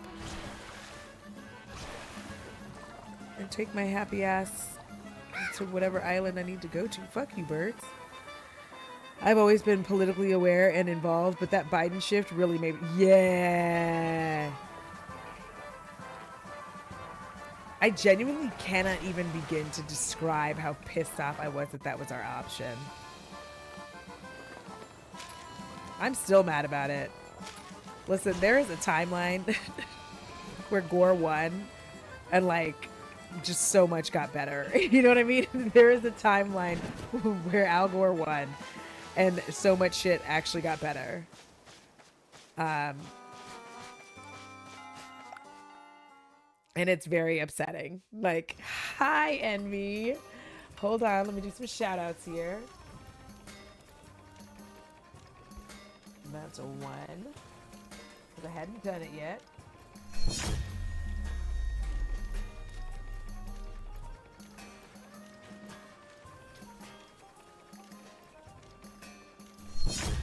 Somewhere that recount worked and Al Gore won. Yes.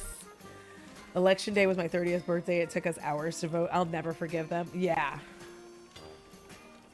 Happy Pride Month. What's up, Case? Over time to dismantle the social safety net that had expanded in 2020. This is when we saw the beginning of the disenchantment that would ultimately result in these assassination memes. Immediately after taking office, Biden falsely declared the pandemic over in order to force people back to work. Officials began blasting the public with far-right propaganda on COVID, lying to them about the disease, and convincing people to sacrifice. And I would just like to say, obviously, nobody's like, oh, I'm glad he's dying or anything like that. But this, again, is why leftists and even liberals are just different. Because we are of the mind that, first of all, this man is a war criminal. Okay, so let's just start there with the war criminalness of it all. But also, Biden started with that bullshit too. Like, everybody's got to get back to work. What the fuck you mean? Meanwhile, okay? Let's not pretend that government workers weren't still working from home. What the fuck? And like, this is when we had to really watch and see like all these lobbyists and all these people who have all this money that they just keep putting into the pockets of our elected officials. We had to like literally sit there and watch them with our own eyes. Like, they're just making money while we're getting fucked. And we were kind of upset. I think a lot of us were upset about it. A lot of us weren't happy.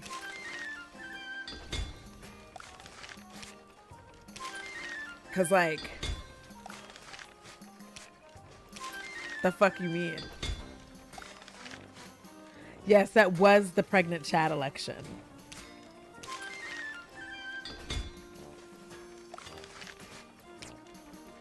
And now there's people being like, hey, I wonder. Oh my God.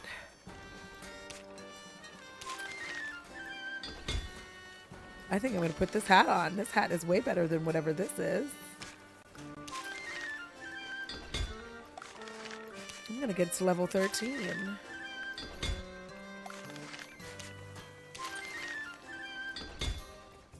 Please hold. Okay. Oh, did the virus hear the pandemic's over? Someone should tell it. 100%. Like, that seems to be the thing where we're all just like, so does the virus know that, like, we're finished with it? Or, like, what's up? I'm just asking for a friend. Just asking for a friend. I'm just trying to find out, you know what I mean? So yeah. So this is one reason why when people are like, oh, people who don't want to admit that they either didn't vote or they voted for Trump try to like act like we're the same. And they try to be like, y'all like Biden and we're like, no, we don't. No, we don't. It was a lesser of two evils situation and we put up with it, but we do not like that man. What do you mean? I'm especially mad because that man should have just stepped the fuck down. That's all. He should have just stepped down. Like, he never should have run again. What was he doing? He said he was going to be a one-term president, and this is how he... Okay. Power corrupts. Their health and their bodies Sometimes. for the stock market. The message was clear. Forget 2020. It's back to work. Now with even fewer health protections and no meaningful treatments for the brand new, highly transmissible airborne virus that ravages your heart, neurological system, and immune system and is still spreading at pandemic levels even today in 2025.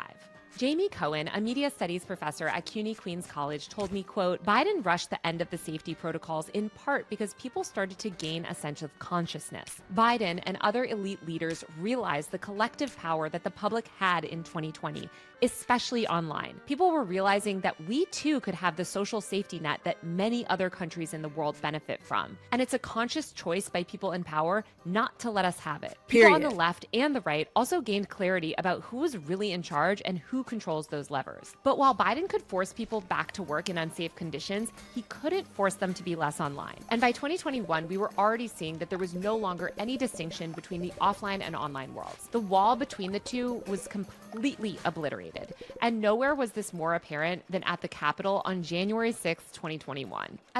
Which these people will like try to act like didn't happen. It's wild. Like literally, I can't even... The way Trump people just like act like this wasn't treason. It's like it honestly makes me feel like my brain doesn't work. It feels like my brain doesn't work. What do you mean?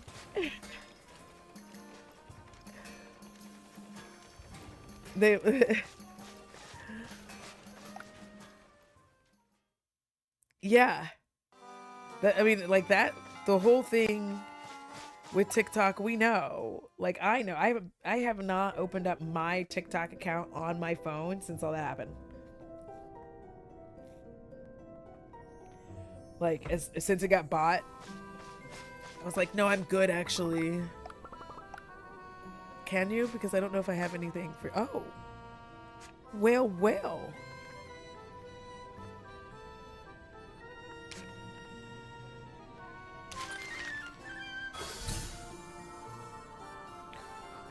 Okay.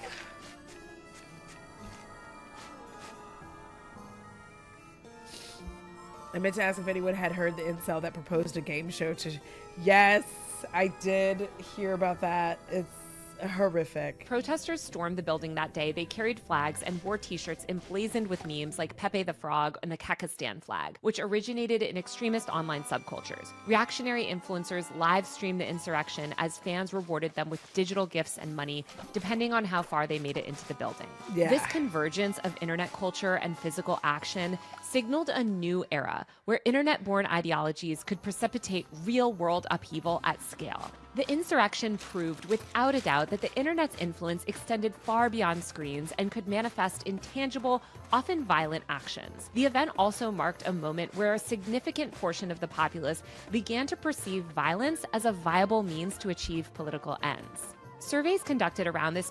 But also, I always say this, and I actually can't stop saying this. I'm not advocating it. I'm just saying that this is like real, that violence is the means to political ends and has always been.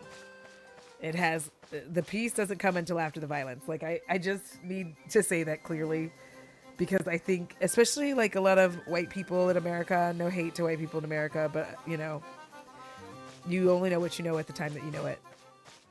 But they've sanitized a lot of this stuff. They give it cute little names like Boston Tea Party, and they make it sound like, you know, like this cute little thing that just took place. And they're like, oh, that's too bad. We don't like this. And like, no, it was a violent revolution. Like, it was violent. Like, you don't get here by like hugging.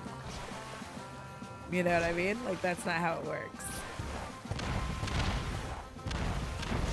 He's out here throwing cannons. So, violence has typically been the way. And you just have to keep going until the other side is like, oh, we actually don't want it to end like this. That's how that usually gets fixed. I am trying. Oh. Fergie Island. Oh, I've never been over here before. I'm gonna leave. That was a bit frightening. I actually just want to go to the Meowtalica concert, and I'm just trying to find where it is, to be honest. And I feel like it's over here somewhere.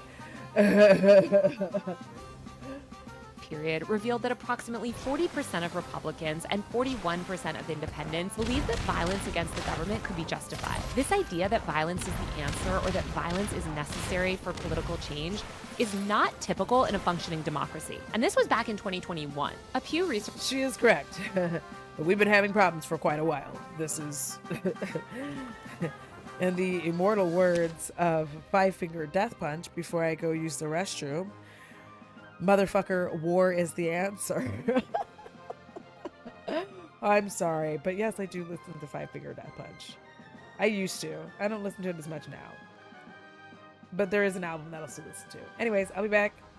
Enjoy the ads, and if you don't have ads, enjoy the way that I look when I'm on screen, and the games that I play. If you're new here, I play games like politics. We do things and stuff and things. We do things and stuff and things and stuff and things. Titties. I'm just still figuring that out myself. Are you from afar and you're just trying to ruin my life from afar? Oh, also the NPCs are rolling up? Come on in, bitch. Oh. Did that hurt your feelings? Because this is gonna make it worse. Bam. Ooh, what a day. Oh my god. Boom, it's so cheap. You should get it and play with us. Be our third. Be our third. Be our third. Get scared and drop a turd.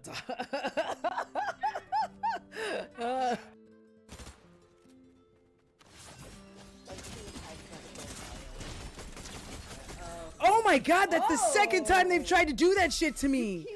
Jesus Christ, what's going on? Do you all see this? That's fucking insanity. What's going on?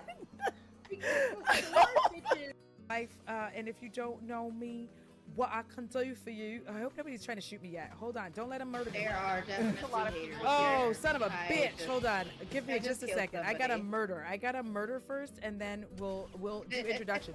Who the fuck are you? No, not today, bitch. Don't run away now, ho. Oh, now you're gonna close the door in my face? And that's whoever was shooting at you from the roof, FYI. I murdered them. Can I shot him in the dick.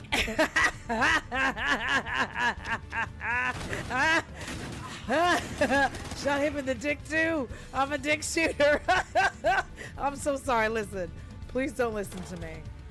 Please, I'm so sorry.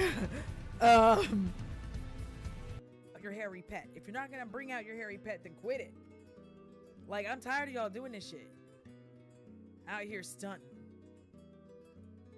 Also, I really like it doesn't look good. I don't like these stripes. Like Halle Berry is she normally hits, but I just feel like the strips of nudity aren't helping the theme.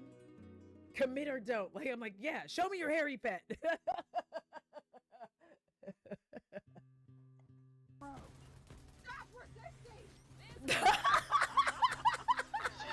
Not you yelling, stop resisting. Oh my fucking god. I cannot fucking breathe. Oh my god. Oh my god. I cannot breathe. Oh my god. It's like all these psych choices. I'm like, which one of these should I choose? I think I'm either gonna be... Hey, guard, fuck you! Oh my god! Why are you like this? Also, thank you for the bits.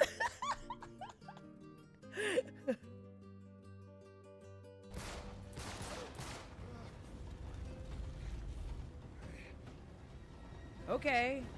Are you ready to die? Please fall off to your death. Thank you. Goodbye. Bye bye bye. I'm doing this tonight.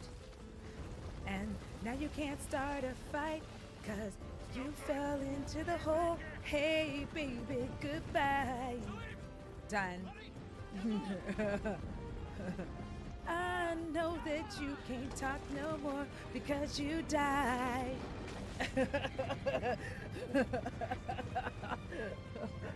I'm so dumb. Leave alone for now, cause oh Lord, do you see his Cthulhu ass face? I'm like, the game is called. It's a hard game. I made it! I made it! I made it! I made it! I made it, everybody! I made it! I made it! I ran! I ran in fear! I'm sweating! I'm sweating! I'm gonna have to take the sweater off. I'm so hot! I'm so hot! I'm so hot! I'm so hot! I was ready to throw a brick. I was ready to throw a brick, and I didn't have to throw a brick. I'm so hot! I'm like, oh my god, my skin.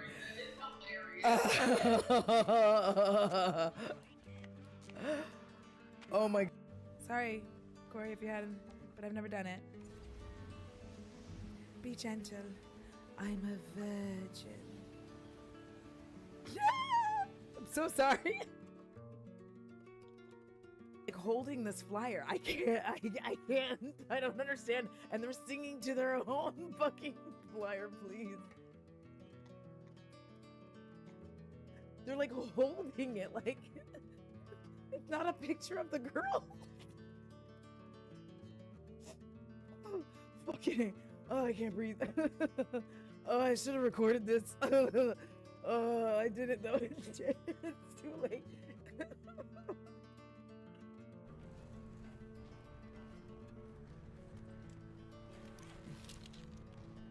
I'm so excited about ziplining. Oh my god, this is gonna be so fun. We're having a good time.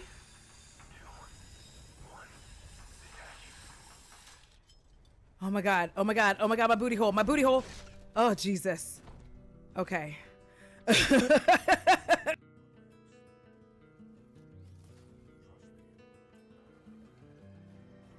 my god, he threw me. Bitch, I wasn't ready. Oh my god, I wasn't ready, bitch. I thought he was just gonna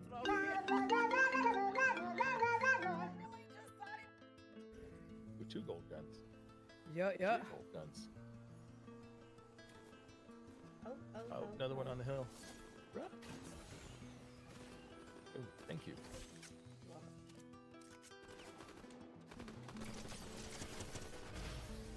Oh, fuck You won? yeah! Yeah! Oh, That's all I wanted. Fuck yeah. That was nice.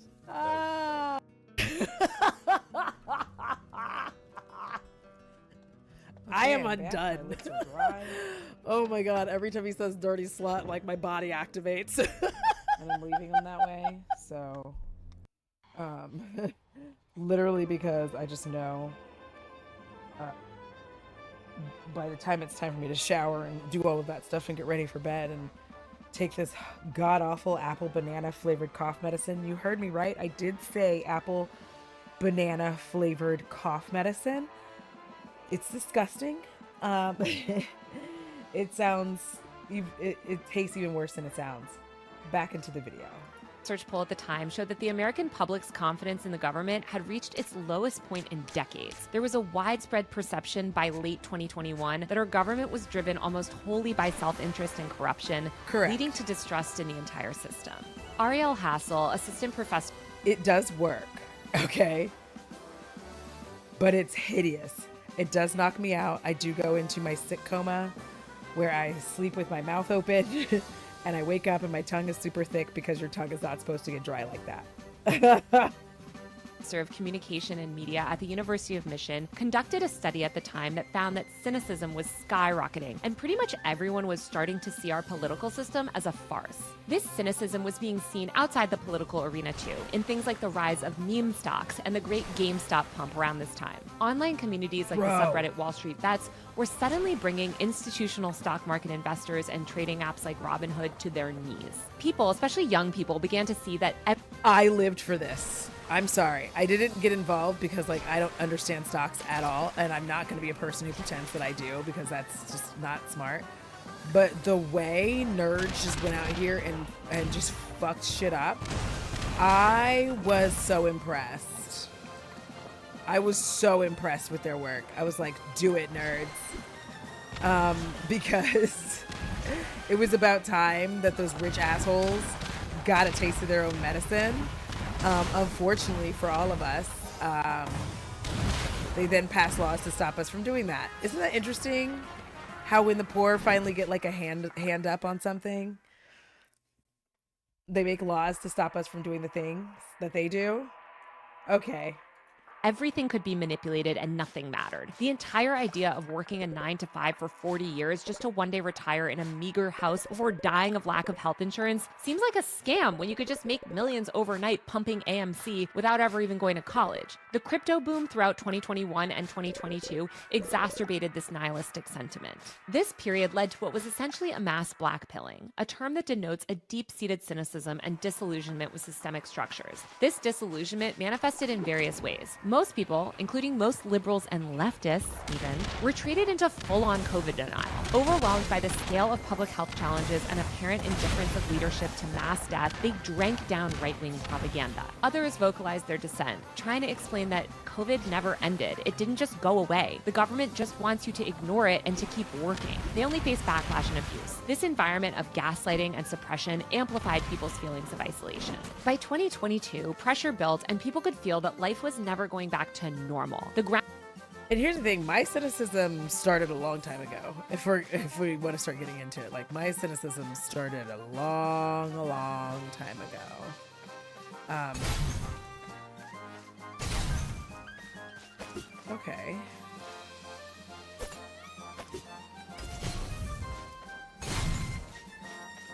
God bless it. Okay, hold on.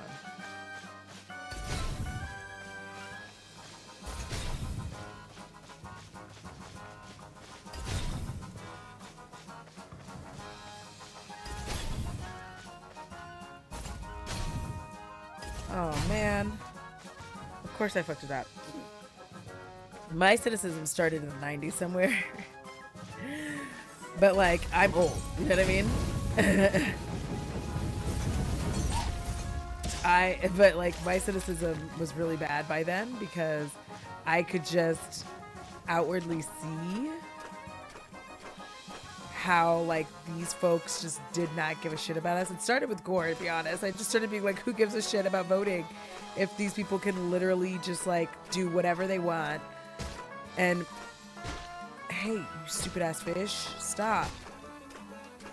Come with me.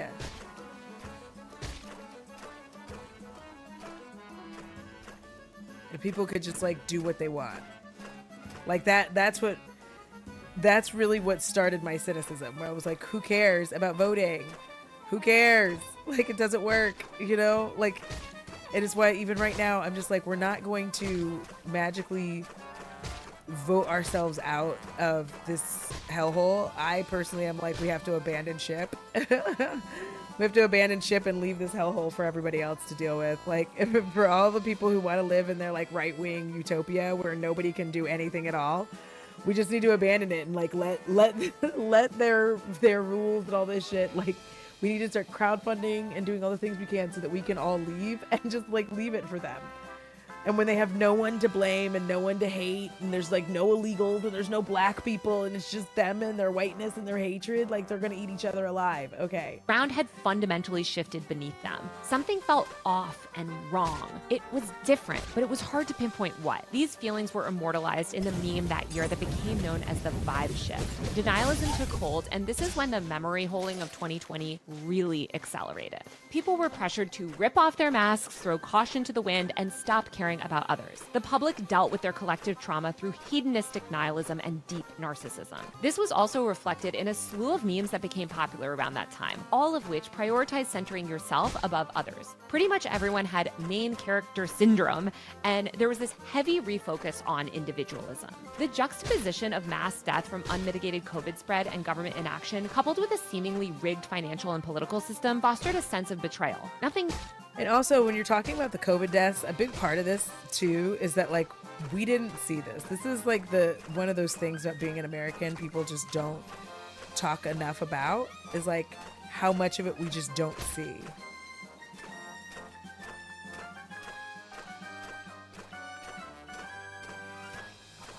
This stupid ass fish.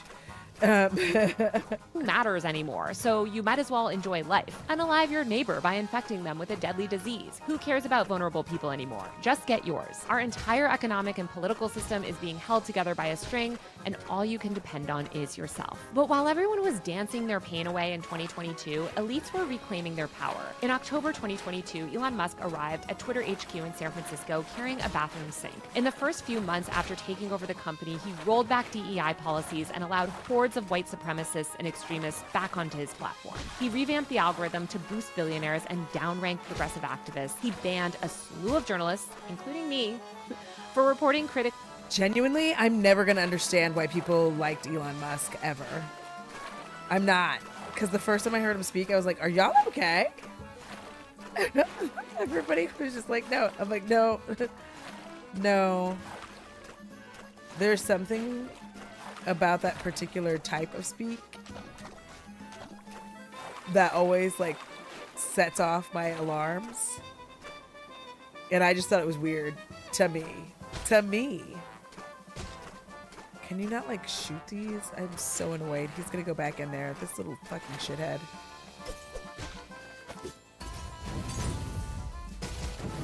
Oh, that didn't do what I wanted it to do.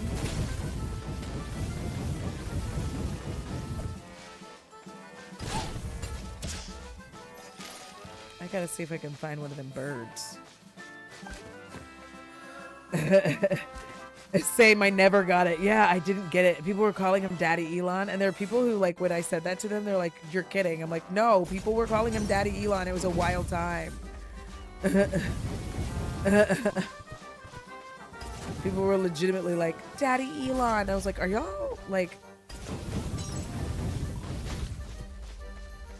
for cereals? And the answer was like, absolutely no, they were not okay. Okay. Quickly on him and other tech leaders. Far-right extremists that were... Wait, it was wild to me how many members of the Senate knew it would be a big deal and decided to invest in hand sanitizer companies, medical companies, all while downplaying COVID and politicizing vaccination, masking, and social distancing. Yes, and this is why I will never forgive Joe Rogan. He can play his little like, I didn't really care for this. All he wants now, he can kiss my black ass. Kiss my black ass. Okay? Because... And you're going to start seeing this. Like I said, you're going to start seeing more and more of these, like, Trump people who were just, like, licking his nutsack even though it was like drooping on the ground. So they were licking the floor and the contents of the floor because it pays them money, right? Like that's the thing. Being a leftist doesn't pay money. It doesn't pay well. Like Hassan is an outlier. Truly, it doesn't pay well to have any kind of sense. And it's very easy to understand, right? Because like the right in the US, I have to be clear about that. The right in the US, because I don't live anywhere else, doesn't ask anything of you. You don't have to think. You don't have to do anything. It doesn't ask you or require any thought. So it asks nothing of you. If you get upset that people have pronouns and it's difficult for you to like think about referring to somebody as they are them, and then you have these right-wing talking heads who are like, that's dumb, right? And then you don't have to worry about it because you're like, yeah, it's dumb. I don't have to change anything. I don't have to do anything. And it doesn't ask anything of you. That's the perfect party to be in if you don't want to be asked to do anything for anyone else. Previously marginalized were suddenly waging successful comebacks by capitalizing on the manufactured backlash to woke. Alex Jones was replatformed in 2023 as influencers like Andrew Tate surged in popularity. Billionaires like Musk were able to operate seemingly with impunity, and Democrats who were ostensibly in charge weren't doing anything about it. By the summer of 2023, you could see this nihilism and anti-elite sentiment creeping out all over the internet. In June 2023, the implosion of the Ocean Gate Titan submarine, piloted by billionaire Stockton Rush on a vanity... Listen, no hate, but I'm still always going to laugh at that.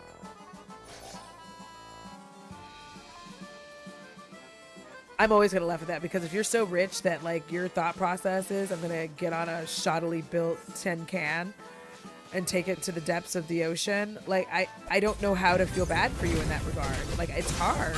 Like I can't feel bad for you. I'm super sorry. Like I would want to, but like I just like literally I can't. My brain body won't allow that. Do you know? So like I can't feel bad. And Hassan gets paid well, but if he were a grifter, he would make Rogan money. Those are very different paychecks. That part. Like grifting, like there's a reason that Asmongold is the #1. Like he's I don't even know if it's actually true. I feel like some of it's manufactured, but who cares? The point is he's a disgusting human being and like he makes a shit ton of money. Just like parroting right-wing talking points. What does Hassan say? Yeah, based. Like that shit. Expedition to view the Titanic became an immediate meme. Within minutes of the news breaking, people were joking about imploding billionaires all over TikTok, Twitter, and Instagram. People posted with glee about, quote, natural selection. They made playlists joking about it and posted lists of other billionaires they hoped would take a submarine ride. People weren't openly calling for billionaires to be executed yet, but they were certainly celebrating when they died. I would argue that the submarine memes of 2023 were the moment that it became clear that millions of people online believed that maybe the... But like the question is, can you blame them, right? Like you're being forced to go back into your office to work side by side with a bunch of people who could have COVID. Titanic mentioned. Right, like if you passed away swimming with the sharks, like it's sad you passed, but like it's tragic. No, you shouldn't have been doing that. Yeah. Because like the rest of, well, us poors are just down here even attempting, you know, because I remember when staycation became a popular thing. Still pisses me off now, but it became this like popular bullshit for them to try to make us poors feel like we could do something with our money. They're like, hey poors, have you considered a staycation? And we're like, bitch, what? What do you mean? You mean stay in my house? First of all, I'm an introvert. I already do that. But y'all are trying to make being broke and being forced to like not be able to go anywhere sound like I'm about to have a really great time. And that's wild. That's actually kind of insane behavior. Like literally clinically insane behavior for me. Yeah, listen. Concerts are another problem. They're about to start screaming. They already have kind of started screaming because people are not going to keep putting up that kind of money to go.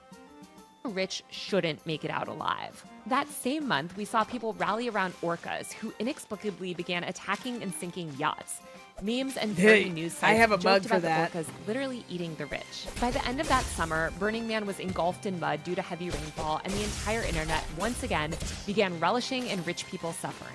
The Yes. perceived irony of a gathering that championed radical self-reliance yet attracted tech elites arriving in private jets and luxury RVs was too much. The Schadenfreude wasn't just merely about the festival. It reflected a broader societal because that's been happening. It's the same way, like I just said to M the other day, I don't know if it was yesterday, but I was saying how I missed independent films and that I was like, I'm sad for what Sundance has become. You know? Like these things were supposed to be art, and now it's like not art. It's just like now independent movies are just where like rich actors go to be like, no, like I'm a good actor, see? And like that's why they make an independent film. And I will definitely say that I think that when you're looking at people actively being like, yeah, because like these festivals were not festivals that like rich people went to all the time. Like Burning Man was not like a rich people thing. I've never been, I wanted to go to old Burning Man. I wouldn't go now. Coachella was not for like a bunch of influencers and celebrities. Like, not saying that they can't do things, that sounds rude, but I'm just saying like that's not who it was originally for, and then it becomes that, and then it's just like the whole vibe is ruined. Disdain for the wealthy, particularly those seen as out of touch or hypocritical. Then October 7th happened. Palestinians who had been oppressed, tortured, and ethnically cleansed by Israel. Before we get here, I do want to say I am upset that she didn't mention one very important part. Just kidding. Which was the Imagine debacle during COVID. Where we had to see all of these like out of touch ass celebrities think that singing John Lennon's Imagine in their mansions while so many of us were like struggling and afraid and they're just like singing this tone. You blocked that out. They were singing this tone deaf ass version of the song. It was horrific. They were like, imagine all the people. I was like, please stop.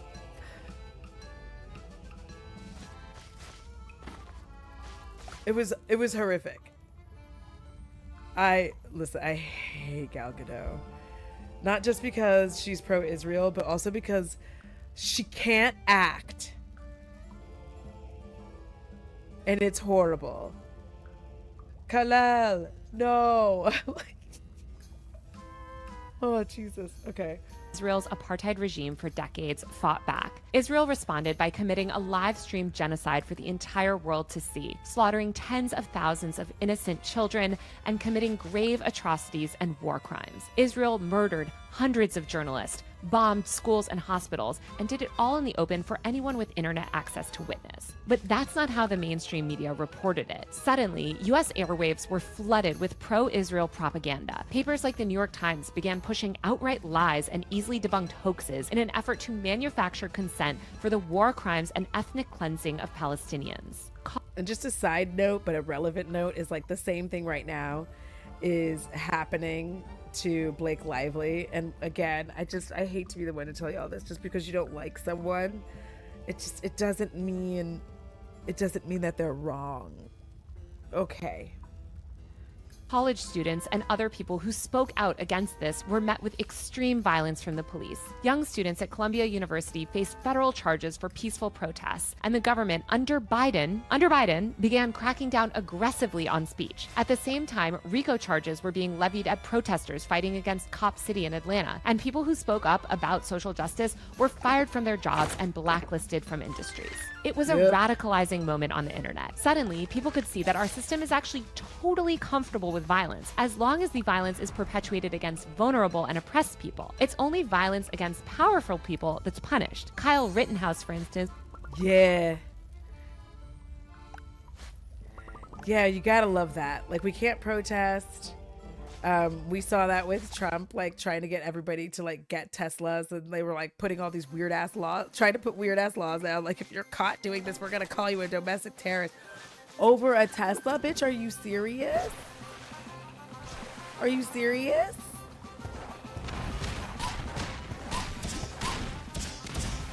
Like, I don't even like Teslas, no hate, but like I was suspicious from jump. And I will continue to be suspicious. Keep correcting me, telling me that it's Cybertruck and not Tesla truck. I don't fucking care. I don't care what it's called. I hate them. I hate them. I need them off the streets. I need them off the road. I need them off the highway. I need them out of my town. I need them out of my country. Fuck. I'm so sick of them. I'm so sick of Tesla trucks. Cybertruck. Yes, all of that. Was acquitted of all charges for shooting an anti-fascist protester dead, while peaceful college students were ending up in jail. Witnessing the most graphic and horrific war crimes in Palestine constantly via their phones also normalized violence to the American public in a way that I don't think it ever had been before. I think finally people were able to see exactly how violent and hypocritical the US empire is, and how cavalier people in power are about that hypocrisy. You can see these beliefs reflected in polls throughout 2023. For instance, a 2023 survey by the Public Religion Research Institute showed that about a quarter of US citizens agreed that Americans, quote, may have to resort to violence in order to save our country. This was up sharply from just 15% in 2021. And I also just want to stress again how high both of these numbers are for a country that's theoretically a democracy. Like in normal democracies, you don't have these high numbers. By 2024, a pervasive sense of disillusionment had taken hold. Joe Biden's decision to seek re-election despite widespread concerns about his age and cognitive abilities caused people to question whether our democratic system was really... He's literally melting. And he was just... Joe Biden melting at this point. Like, his skin... Like, all of this was looking bad. And he was just like, no, I'm going to run again. And we were like, are you sure about that? Like, you're pretty old, bro. He was like, no, I've still got it. And we were like, you don't. And then... And then came that disastrous debate. And we all had to be like, yeah, you don't got it?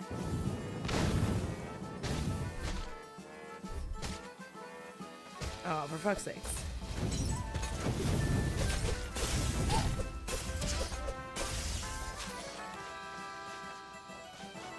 Humiliating.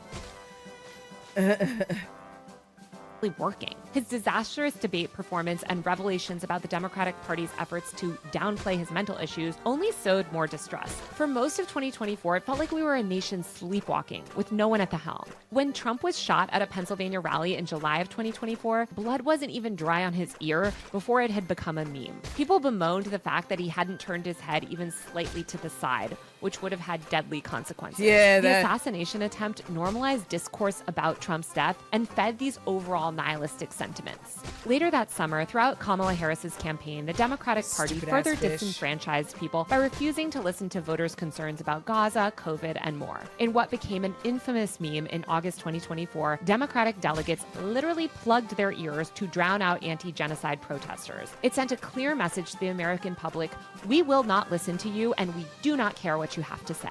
People's growing disenfranchisement with the system extended to the electoral process itself. Polls at the time indicated that only 37% of Americans believed the 2024 elections would be both honest and open. 43% had serious doubts about our democracy. These numbers reflect a significant decline in trust. This skepticism was exacerbated by concerns over media transparency and the manipulation of information. By the end of 2024, a record number of people reported feeling powerless and disillusioned, viewing our political system as irreparably broken. And I do think that this is one of the reasons we did see so many people stay home. Like the apathetic voter. I do think that's a big reason why we saw them stay home. Like, there was this feeling that it wouldn't be fair anyway. So. And unresponsive to their needs. As the academic Jamie Cohen told me, quote, much like many authoritarian countries, people realized America is a democracy in name only. Then, on December 4th, 2024, United Health CEO Brian Thompson was shot dead in the street. Within days, the police had apprehended Luigi Mangione as their prime suspect. Even before his arrest, the killing became a meme, and millions rallied behind Mangione's alleged actions. The public and legal response to Mangione once again revealed the massive disparity between how people in power treat different victims of violence. Mangione currently faces federal and state charges including murder and terrorism. Attorney General Pam Bondi announced that the state would pursue the death penalty. Meanwhile, the week Mangione was arrested, Daniel Penny, a former white Marine, was acquitted after choking Jordan Neely, a black homeless man experiencing a mental health crisis on the subway, to death. As Cohen told me, yeah, and bro felt like so proud of himself. He was like, look at what I did. And we're like, no, we saw what you did. We're not, nobody's praising you for that. Bad news.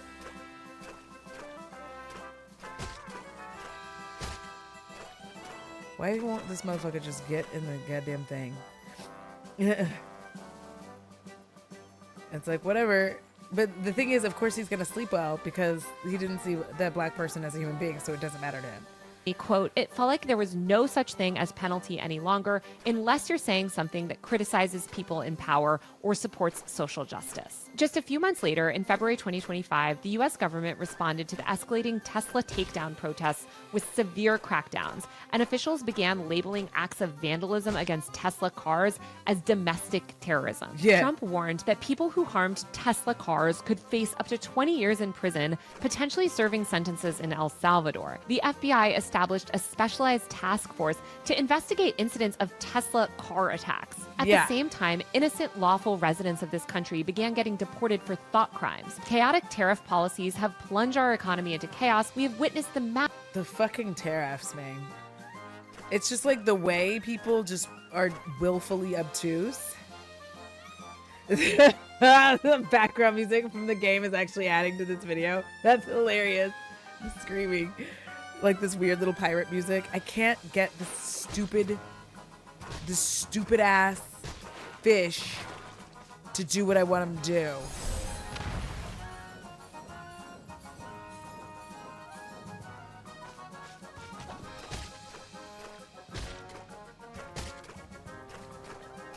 Get inside of the net, you little shit. Finally. Okay, sorry. I did it. Massive undue firing of federal workers and are experiencing unprecedented crackdowns on speech. All of these tensions reached a boiling point by March when the "someone's gotta do it" memes really started to become pervasive. Posts endorsing political violence targeting Trump and, to a lesser extent, Elon Musk have racked up tens of millions of likes. These memes have become some of the most popular content online in recent months. By early April, outlets like the New York Post were already bemoaning the rising, quote, assassination culture on the left, as if the right hasn't embraced the same culture for years. The Network Contagion Research Institute and Rutgers University's Social Perception Lab recently issued a report about the rise in pro-assassination content online. The report found that 55% of left-of-center internet users considered the of Trump somewhat justified, while 48% felt the same about Elon Musk. The report explained that these attitudes are not isolated and are part of a broader political shift tied to feelings of powerlessness. The researchers emphasized the need for proactive measures to counter this trend. They begged institutions to reinforce norms and promote, quote, constructive political dialogue. But that ship has sailed. Asking the public to uphold norms while Trump flouts due process on a near daily basis is a joke. But the one thing that I actually do agree with the NCRI on is that the spread of content promoting political violence is a sign of a deeply, deeply unhealthy democratic society. Correct. Don Caldwell, editor-in-chief of Know Your Meme, said that the reason... And also, when cozy games make you see flames. And also, that rise is coinciding, again, with a lot of people who seem very comfortable talking about how there's like nothing to live for on Reddit forums. Like very consistently being like, is anybody tired of working like this? Has anybody had enough? Like this is terrible.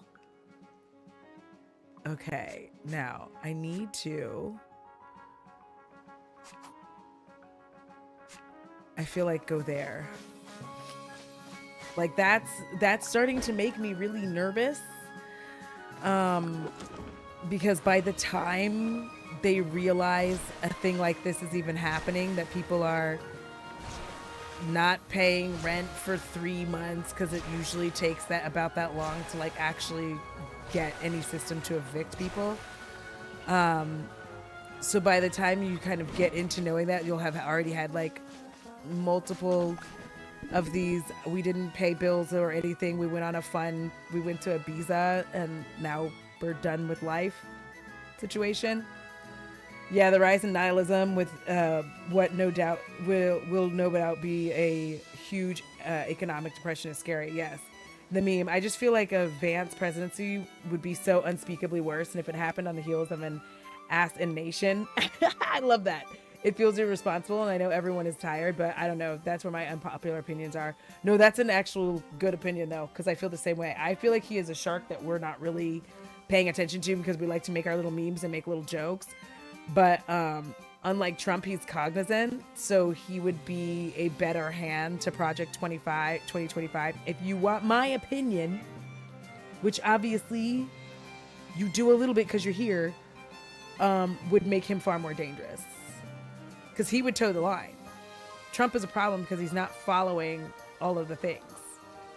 You know what I mean? Like, Trump's kind of an insane person. He's just like yelling and throwing shit. All right. The reason pro-assassination memes have become so popular is because they're cathartic, especially when people feel powerless and there are events happening in the world that are out of their control. People use these memes as a release. Josh Citarella, a researcher who studies extremism, told me that these memes are exploding in popularity right now because, quote, the liberal project has basically failed. People do not believe in a lawful and orderly society anymore. The enormous accumulation of wealth and power by oligarchs invalidates the rule of law. The end result is that you can theoretically have executions in the public square. Yes. That's what we're going back to. People are advocating for these things on social media because the rules don't matter anymore. In a recent piece in The Nation titled "The Age of the Assassination Meme is Here," Alex Peter writes, quote, assassination discourse has become ambient. Not quite satire, not quite sedition, a feeling. A refusal to say what you mean because meaning things can actually be dangerous. And yet, people do mean things. The line between the person who's joking and the person who's serious has never been thinner. At the heart of all— Correct. Like my very real concerns about this kind of stuff, because again, we're watching a system that many of us already didn't really feel good about for quite a while, and we feel even less inclined to give a shit about all of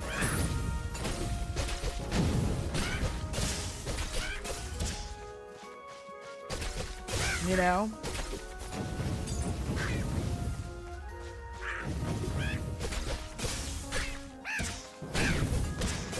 Like, I don't know. I feel like we're now at a point. I'm so down bad for Alex Peter. Oh my God.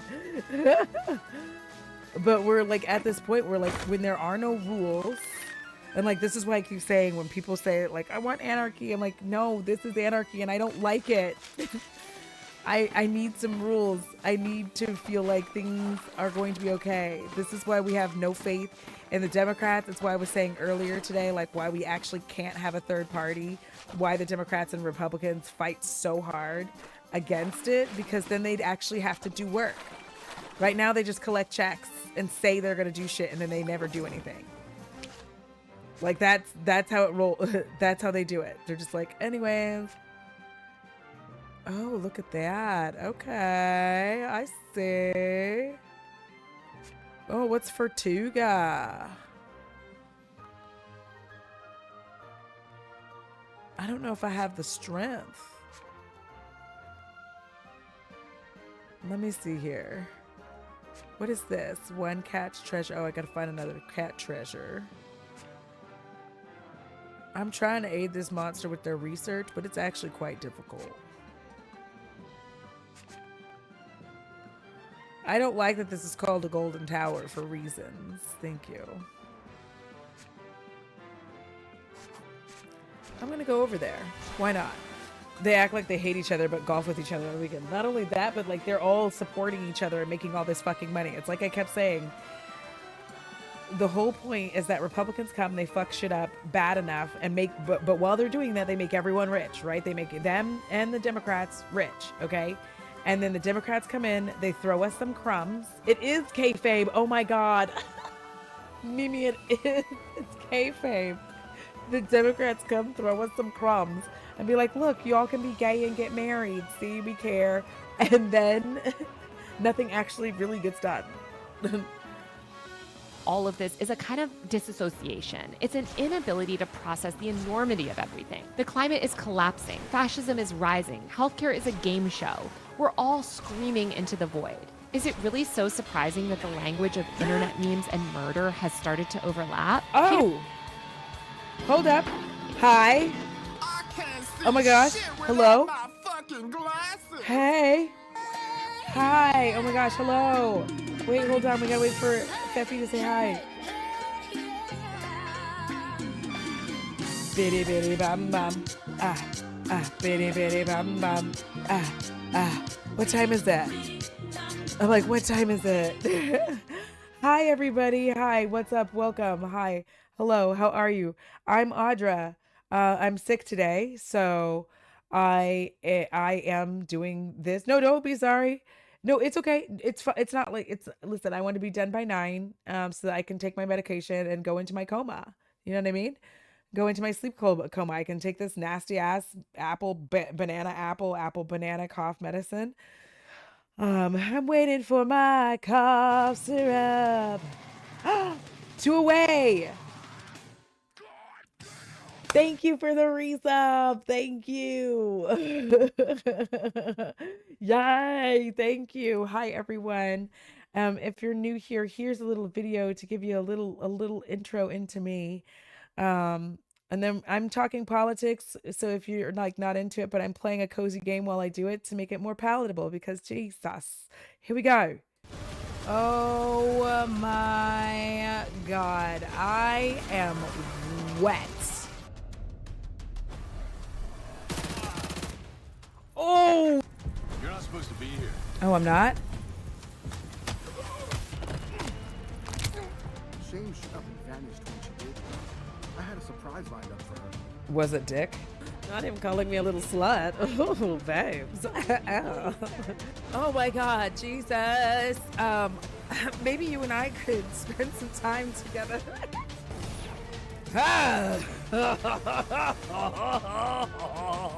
And I really, oh my God, what the fuck? Here we go, here we go, here we go, here we go. Now 1, nothing wrong with me. 2, nothing wrong with me. Do I also get a spanking? Like shit. Yes, Washington.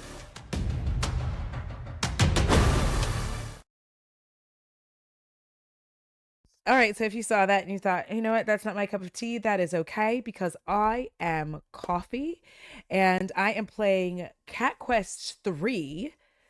Merlin, you are not new here. I'm playing Cat Quest 3 whilst I look at Taylor Lorenz's video. It's about the it being ass and nation. I feel like, Merlin, have you not been streaming as much lately because I haven't seen you? Let me shout out my friend here, who just rated us. Thank you, M. Thank you for coming in. Thank you for bringing your community. How was the rest of BG3? I know that y'all were like, I was in there, so now I'm in my own, see, now I'm in my own raid. Oh my goodness, 2 away from the sub goal. Wild day, wild life. We are living in wild times. So here we go now. Oh, thank you for the follow. Hi. That was a fun time. I'm like, oh, hello. I feel like I'm afraid to shout some people out though. I'm afraid. I'm like, what if I'm not supposed to? If you want to shout out, then it could happen. Sorry, puppy. Listen, I try to make it really relaxed, but the anonymous follows are on. So even when the sound comes on, unless you say something, you're all wavy gravies. All right. Peter notes that the phrase, quote, when it happens has become both a threat and a prayer. As Citarella explained, COVID, Gaza, and all the events over the past few years have revealed just how many people's lives are truly expendable. We see the government pushing the idea that poor, immunocompromised, disabled, and trans people are better off dead. Tens of thousands of innocent children in Gaza are deemed expendable. These memes are saying, okay, if slaughtering people is deemed acceptable by the state, then why can't we slaughter the people actually doing harm? Citarella said, quote, I think there was an era of liberal society in which there was a generally agreed upon value of the individual. You would even grant your enemies certain imbued or alienable rights. As much as people might have despised a certain person in power or whatever, they would also kind of have this moral conviction that they would not root for this person's bodily harm. Yeah, until they started like hanging Obama in effigy. Wild times. Does anybody else remember that? Or just me? Just me?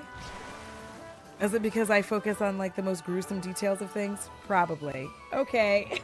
Majority of people supported more discursive political means like voting and peaceful protests. But I don't think that's the consensus anymore. I think we're sitting on top of a pressure cooker. Advocating for political assassinations is the most clear sign that millions of people no longer have hope in our system. If there was any sort of legible or coherent plan by people in power to improve things for average people and hold those like Trump and Elon to account, the public would have faith that someone, anyone, was steering the ship. But because there's no plan and no one in power, especially the Democrats, seem to want to save us, people are seeking extreme solutions. And I just want to point out, once again, that the right has long embraced this style of extreme rhetoric. They've openly supported violent vigilante justice for years by turning figures like Kyle Rittenhouse and Derek Chauvin into right-wing heroes, rewarding them with an endless stream of money and media opportunities. And to give you a few more examples, in 2019, Marjorie Taylor Greene posted a Facebook video accusing Nancy Pelosi of treason and saying that she had committed crimes punishable by death. Greene has advocated for the execution of prominent Democrats, including Barack Obama,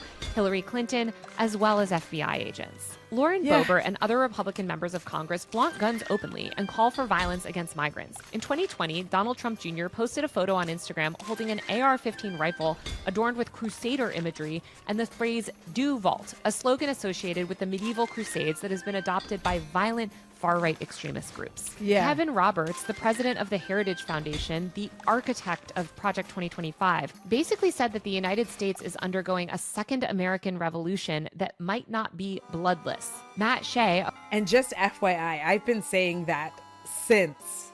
I have been saying that very thing for a very long time, that there is a pretty intense revolution coming up in this country, and it's not going to be very pretty. You know, kind of like me bombing the ship. It's not, listen, because I said early, I feel like in 2020, 2021, pretty early, I was saying like, yeah, the thing is, and there's probably a TikTok. There's a TikTok somewhere where I said it. I'm never going to be able to find it again because I don't open TikTok. But I had a TikTok where I said, listen, this experiment is over. Like this, you can't govern this many people underneath the same laws like this. It's not going to work. Because there's too many people who have far too disparate of values to be able to cohabitate with one another.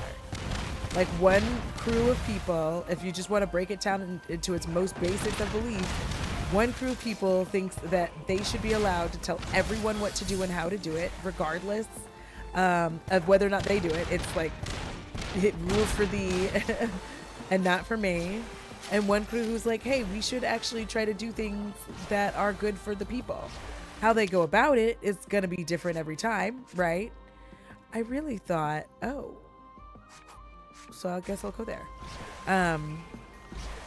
Like how they go about it is going to be different, right? But they're overwhelmingly trying to be like, well, we should do things for the greater good. And then there's like one crew who's like, yeah, no, fuck that. So we can't make it. Like you have people who say shit like, oh, we shouldn't have these social safety nets because of that one person that one time I knew who abused it. Okay, listen. Do you have that same energy for Brett Favre though? Do you have that same energy for Brett Favre? That'll be for another stream.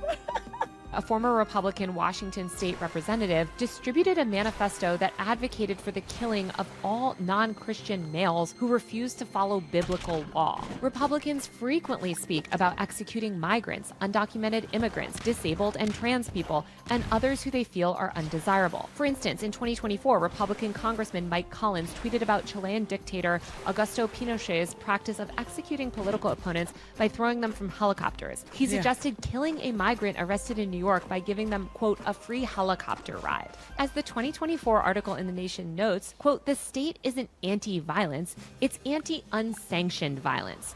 Murder is only inappropriate if it happens in the wrong direction. Hence, the rise of assassination memes. Jamie Cohen, the academic, said, quote, Gen Z especially feels powerless in this system, and they're posting this content because it's their way of expressing their emotions and feelings about not having power. There's a collective nihilism.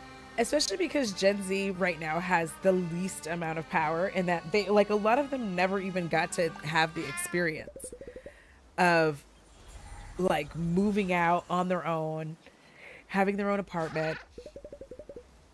Like, a lot of them are having to stay home. They've never had the opportunity to leave. They're stuck in these, like, shitty jobs. And then people are telling them that they don't even want to work. And they're like, yeah, no, it's not that I don't want to work, okay? The real problem is that these jobs fucking suck. I'm so sorry. My nose is, like, snorky. Like, these jobs suck. You want to pay me, like, this shit-ass money. And then you want me to do all of these things, which is kind of insane, actually. And they're, like, not afraid to say that. They're not afraid to be like, ooh, damn. They're not afraid to look at these bosses. Yeah, some can't even get jobs, went to school to not be able to work in their careers. Yeah, and that's like elder, millennial, young Gen X shit. And yeah, and you want us to do them for $1 an hour. Like, this is what you're talking about. You're like looking at people and wanting them. Y'all, I just need you. I'm 45. I need you to understand, if you don't already understand, that a lot of these jobs that paid like $10 an hour when I worked them, like leasing agent jobs, still pay that. And I was working at them when I was like 26, so damn near 20 years ago. Their starting pay has not changed. All they've done is add in what are those one things called? I'm trying to think of the word. You know when they give you extras? Like, my brain is just like not pulling it because there's so much snot in my nose. Not tips, but it's like tips. But they call it other stuff, like they call it another name. Not bonuses, but it's like that. It's like that thing, commission. There we go, commission. I knew if we kept throwing words out there, I'd remember it. They like added commissions to it. So if you get enough leases. But what that has done is lead to a huge turnover in a lot of leasing offices if you haven't been paying attention to that. Because if that office where like most people are already moved in and the place is mostly occupied, they're not going to get a commission. So they go to another sister property. Like, that's where we are.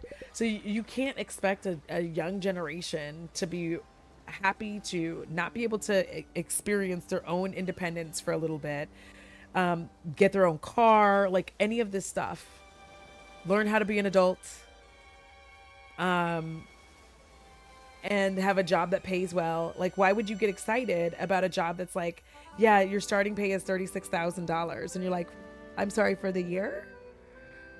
And they're like, oh, and you get like 2 days off and two anytime days and 1 sick day. I'm sorry, what? And then they like they add on that thing that we've all heard before, which is like, well, there's like paid holidays. And you're like, I'm so sorry. Paid holidays aren't the same thing as vacation, you whore bags. Like, what do you mean? Online right now, and these memes show people aren't alone in those thoughts. These memes may feel glib, but they exist within a framework of real political breakdown. They're a symptom of a profoundly sick society, but it's not sick in the way that most people would think. In my opinion, it's not sick that people want to unalive Trump and the billionaires who are responsible for so much suffering. It's sick that people in power have normalized such obscene levels of systemic violence, especially against marginalized groups. The "someone's gotta do it" memes also show how inadequate traditional political language is in describing what we're all going through right now. The ways that people, especially young people, express themselves online by being ambiguous, sarcastic, and kind of ironic are actually adaptive behaviors. People are trying to articulate the outrage and desperation that they feel at a time when too much directness will get you punished. That's why all these But also, I think that it's a way that people, especially young people, but people in general, are utilizing this to not end their own lives. That's the nicest way that I can put it. Like, you know, she is talking about the desperation and whatnot, but I think that, like, this is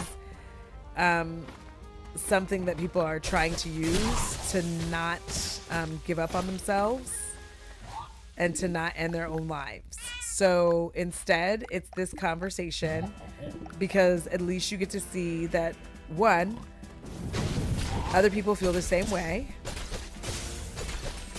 You're not alone in this sensation.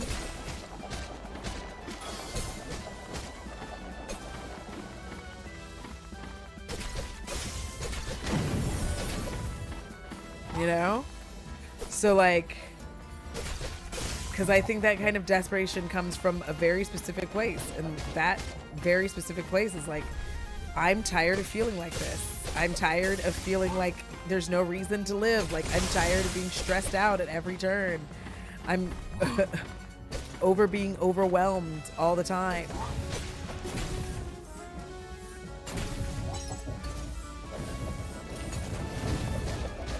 Oh my God, not you fucking me up. So, yeah, there's something to be said about knowing that somebody else feels like this. Yes, Pi.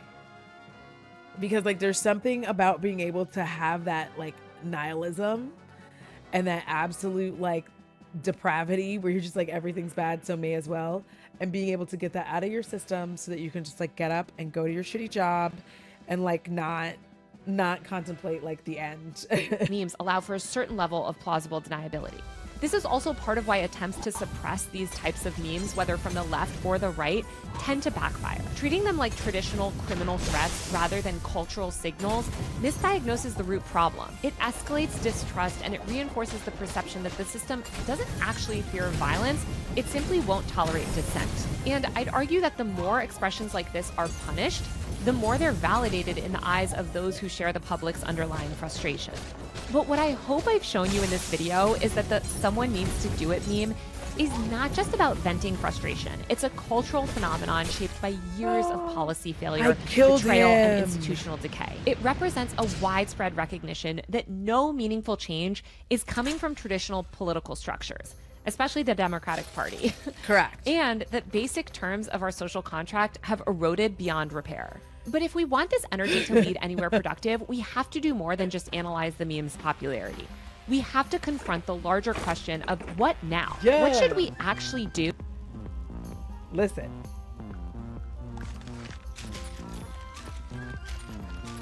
Goodbye. Or wait, we're not gonna fight again, are we? Oh.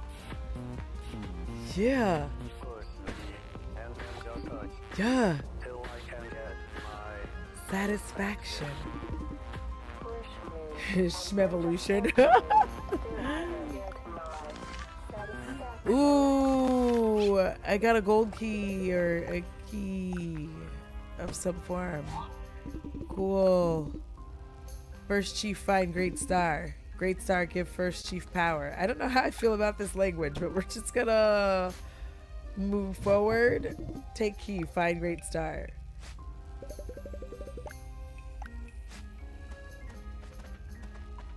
All right, I can't just go out that way. Okay. Oh, I also had to give him mail, so that works out. Borb is a distant cousin. If Borb want war, Borb get war. Oh shit.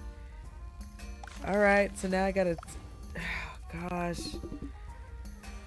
Sharon will take care of Borb. He's at the Infinity Tower. Damn it! Oh, look at that. I'm leveling up hardcore. Listen. I am into fisting. Not that kind of fisting.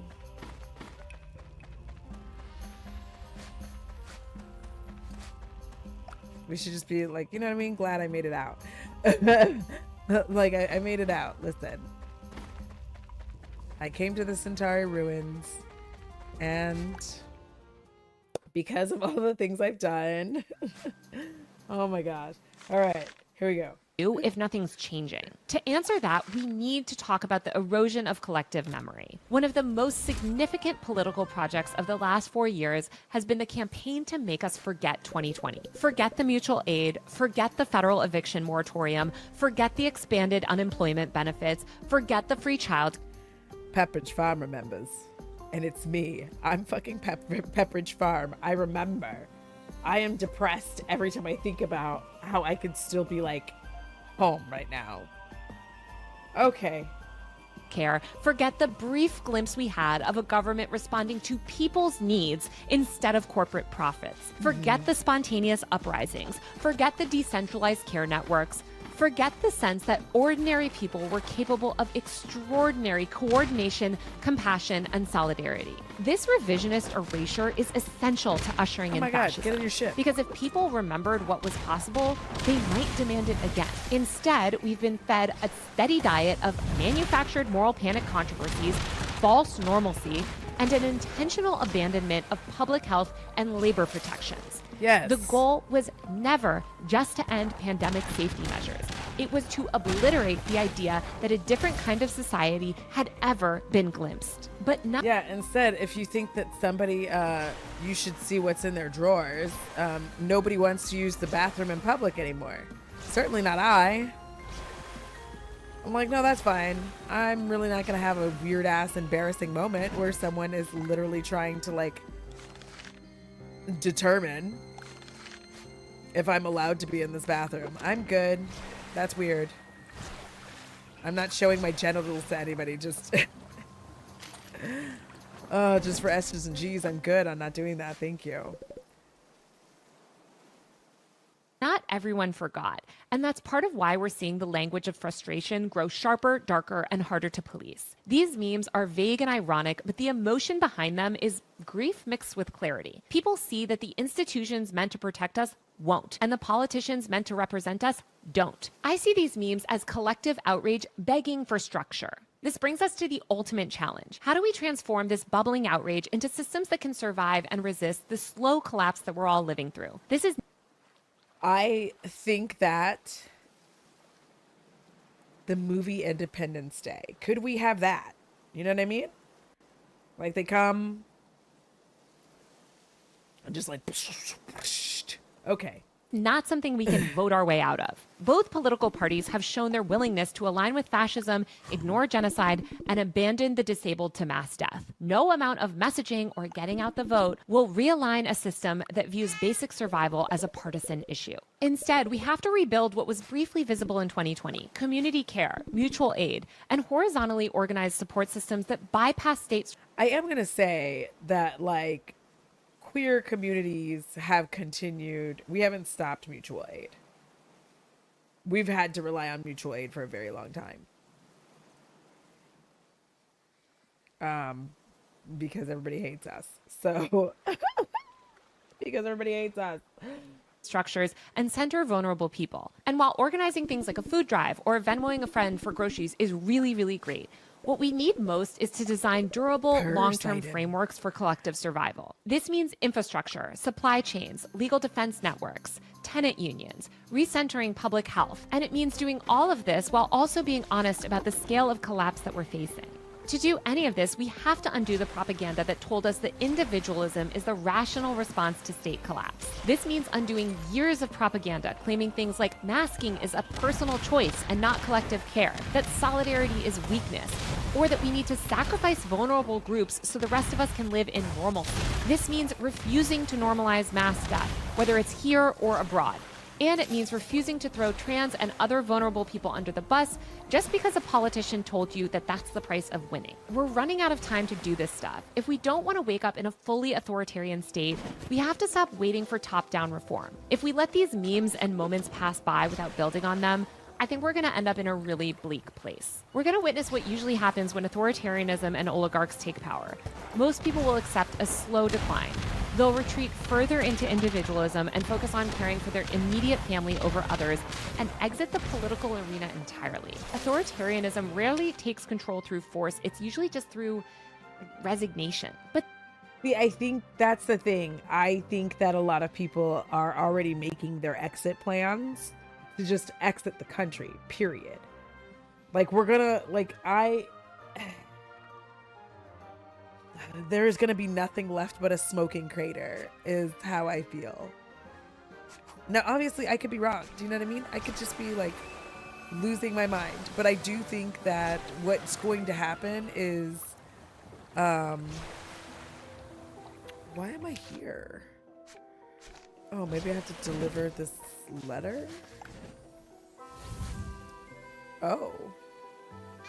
But, like, I do think that that's where we're headed. We're headed towards massive amounts of people escaping this country. Like, getting their passports, getting all their shit together, and then leaving. They're going to be doing a lot of varying work from home type jobs to where they will not need help to, like, move in there. And the thing is, when I say leave, I'm not saying that these people are gonna leave in a clean way. I think a lot of people are just gonna, like, just middle finger in the air, and they're gonna leave, and this is gonna collapse the country. This is just like my like the shit that happens in my brain. Because they're not gonna sell their house and then leave. They don't want anybody to know they're leaving. They're literally just gonna leave. They're gonna leave behind this debt and all this stuff, and they're not gonna come back. And all of that collectively happening over a period of time. And you add that to, like, the wild ass tariffs, like all of this shit. It's not gonna be good. It's gonna be bad. I think we've already hit resignation. We're in resignation now, and that's why people are prepping to leave. But these memes show how many people do still care. They prove that there is a desire for change, even if it hasn't yet found form. And as we build the structure and strategy, we need to recognize that the most subversive thing we can do right now is protect each other, because obviously no one in power will. Someone does need to do it. Not the thing that the meme implies, but the thing that no one wants to admit is necessary. Building something new outside the system with each other. Thanks for watching. Let me know what you think in the comments, and don't forget to... I really like this video. Very, very good. Let me, because we have like 30 more minutes to play some games. Not even 30, probably like 15. That's the real Rapture. I live. So if you wanted to watch it, but yeah, this is where we are. We're like, people aren't gonna, I don't think people are gonna really stay around for everything to really, for like the shit to really hit the fan. An infinity key. Okay. Cool, I guess. Don't I also have mail for this motherfucker? But like, yeah, I think that's so funny to be like talking about, we're all gonna leave this country. Don't I have mail for this motherfucker?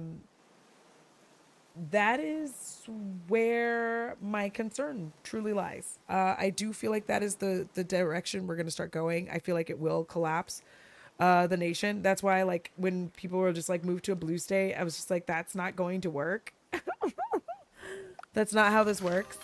That's why this experiment has failed.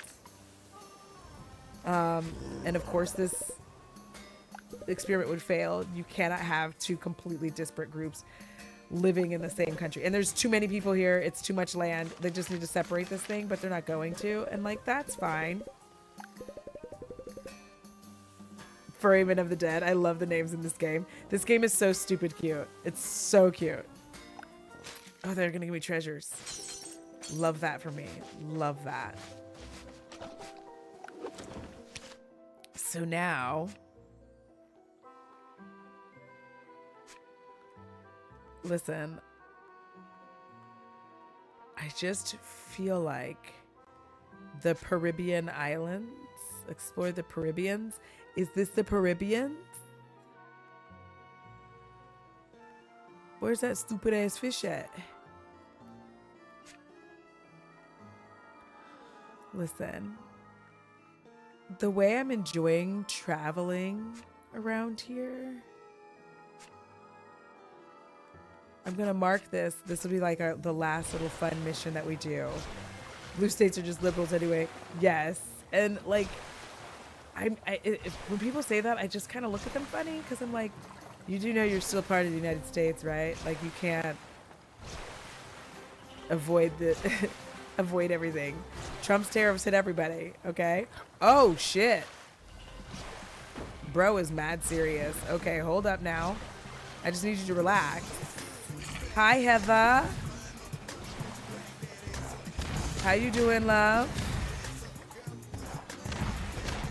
Oh my God. Could I get a shout out for Heather, please?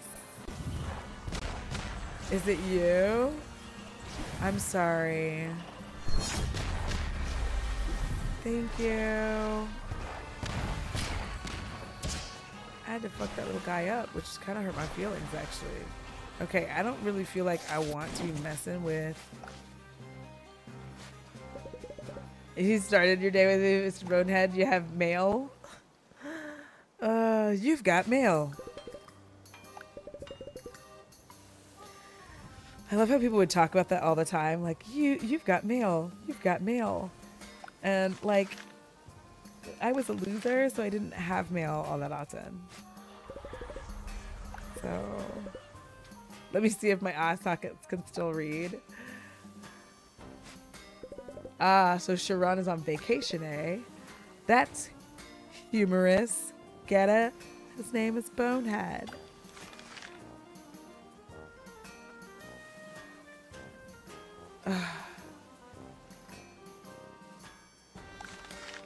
Now I've got to give this mail to Borb. Because, like, back then you weren't getting junk mail in your email. It was, like, mail from actual people. And the only you've got mail I got was from, you know, what I now realize was a predator and a groomer. So, like, listen, I know I'm laughing now. It's because I didn't get kidnapped or assaulted. However, I survived. Oh, those were not the days. The way too many of us were online doing things we should not have been doing. Wild. I would email my dad to get messages in my mailbox. Oh my God. That's hilarious. Oh, let me see if I can find this treasure. Wait, didn't he say it was like over here or some shit?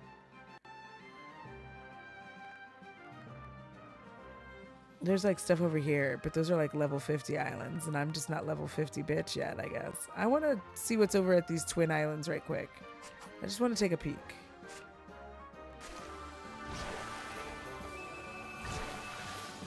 In those chat rooms? Yes.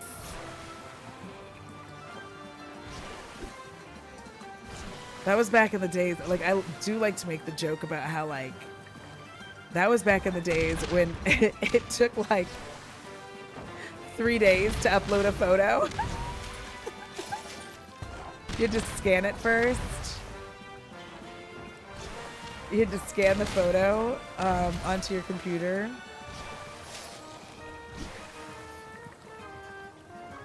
And then that was when you could very easily just steal the photo of someone else. Listen, don't judge me. I was young and I didn't have enough sense. You could just steal the photo of somebody else and be like, that's me. Don't you worry. Oh, this is why. Because these ghost bitches were not playing. I don't think they die, fam. I don't know why I did that like that. See,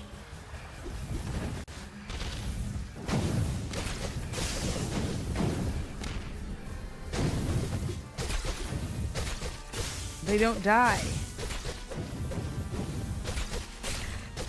Oh my god, they do die. Look at me killing these hoes. What's up, bitch? I murdered you. I murdered you ghost ass bitches. What's up? I did you a favor.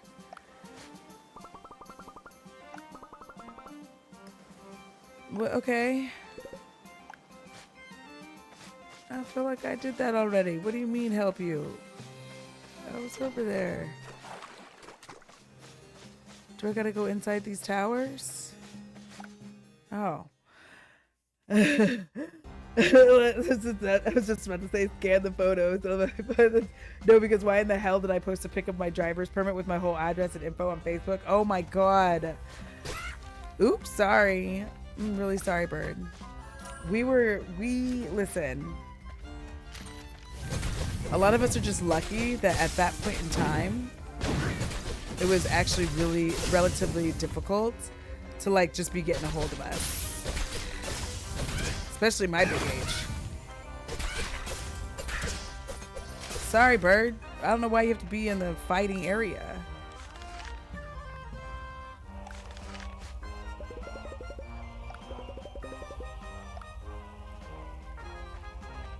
Okay, so I gotta go over to the other side. I swear if them baddies are out there, we're gonna have a problem. This is the last thing I'm doing, and then I'm gonna like get myself ready for bed.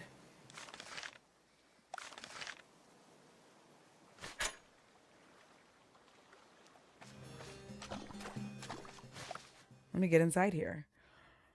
Like, we were doing too much.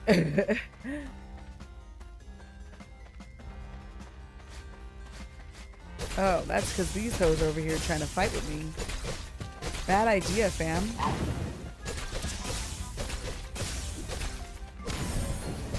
I stole your health.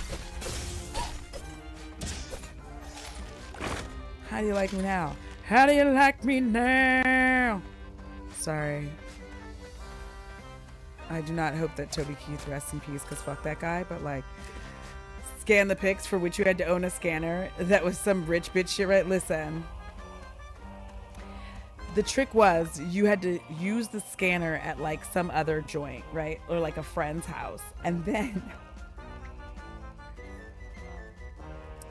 you put it on a floppy disk. And that was the literal only file on that floppy disk. Because that was all that the floppy disk could handle. Was like the one lone photo of you.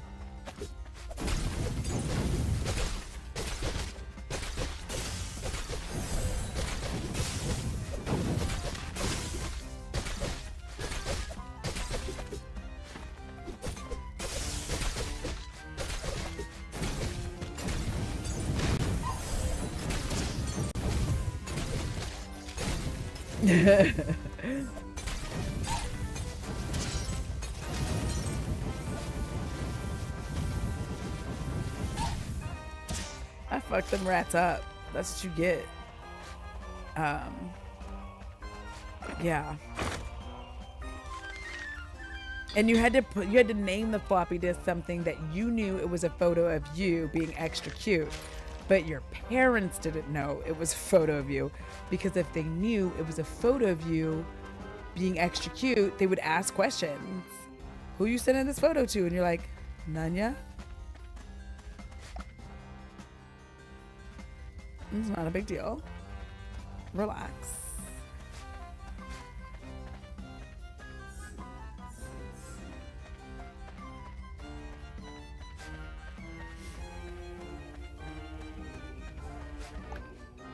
Yeah. Like, I used to talk to, at the time, I feel like I was 16.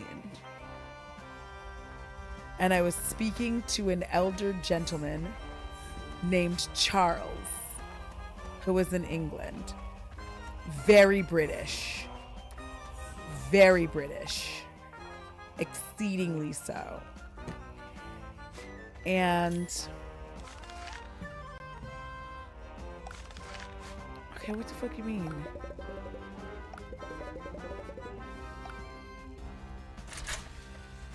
Oh my god, okay. And the way that I met him obviously was on AIM. But it's, every time I talk about it, I'm like, and we would talk back and forth. I catfished him. I catfished him with this photo of this other girl, and then he wanted to meet, and I panicked because I was going to England. Yes, his name was in fact Charles, and I panicked because I was like, oh my god, what am I gonna do? So then I had to be like, well, I'm her friend. She can't come. It's gonna be me. It's gonna be me. Oh my god, I'm so glad. I'm literally so happy right now that like that happened at the time that it happened, because I was not smart enough to like not get myself murdered or whatever. I'm such an idiot. And so then he had a photo of me, and luckily that we were all baby catfishes. Listen, I got a few too many of my fellow classmates' dads. Oh my god, those a-holy old chat rooms. I busted one of their identities, felt like the FBI. They started their divorce like a month later. Oh my god. Luckily for me, I am super lucky that my choir teachers, because it was a choir trip, god, could it have been more of like a virginal? I went on my choir trip. I'm fucking some shit up for real.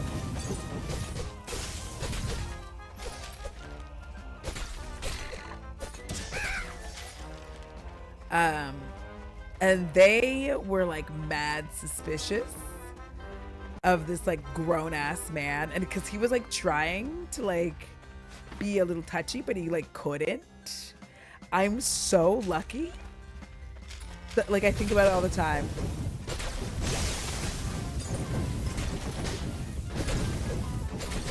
It's like, gosh, I'm lucky. Because the way that like he could have just easily have just like snatched me up. I love that all of us were just like on AOL, like on AIM, just like catfishing old men. What's wrong with us? We're children. That's what's wrong. We're children. That was the situation. a choir girl, then a cheerleader, some of your most iconic lore. Oh god. Yes. I just like every time I think about it, I'm just like, what the fuck?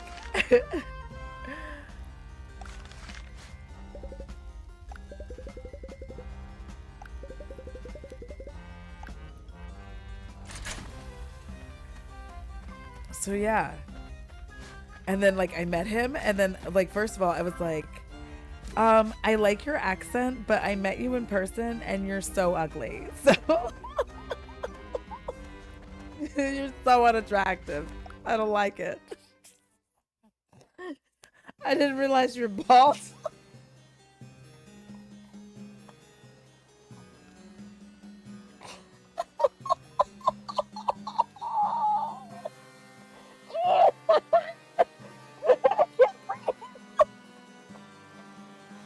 God. I cannot breathe. I'm so sorry. Listen.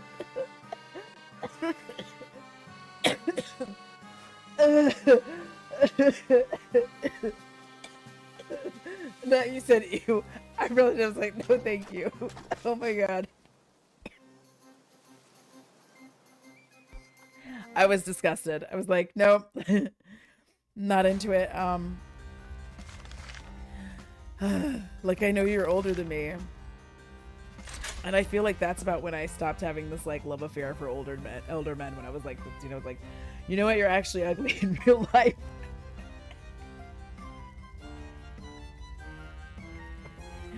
Actually, I'm disgusted.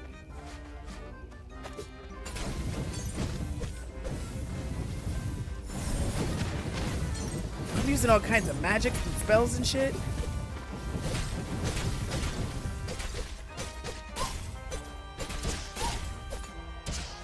These hoe ass mice can't fuck with me. Purtang Kang. Purtang clan ain't nothing to fuck with. Yeah, it was a wild time. Listen, did I learn any lessons? Wouldn't you like to know? The easy answer is no, I did not. I did not. But I did just be like, I think after that I started to realize, like, this is actually dangerous, because you did just meet somebody from online, like a man who's old, and you should be careful about that, you.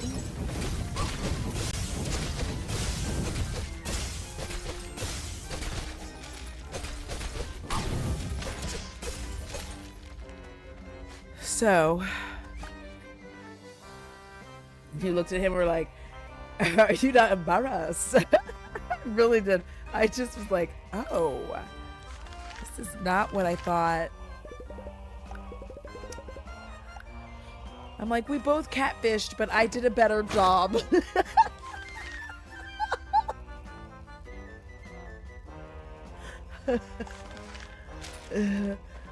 Oh, Jesus, I'm going to hell. And like, my catfishing was like, I'm not white and I'm still just as pretty. Your catfishing was, I am bald and chubbier than I told you that I was. And like, the pictures I sent you were of ones where I had hair. And listen, I like chubs. I love that. I love when you're big. I didn't understand that then. And I didn't mind. But I was like, bro, you're like a lot bigger than you had the photo for. And I don't know how I feel about that. So I wasn't ready for all of that. I wasn't ready. The catfishing was a lot for me. I was just like not ready. And also probably 40, trying to get jiggy with a teenager. Oh my God. I'm like, listen. The main point is that I survived. I have to keep going back and forth between these two towers. This is the longest mission.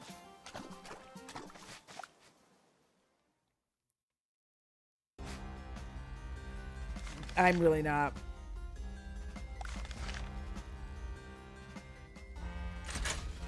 Okay.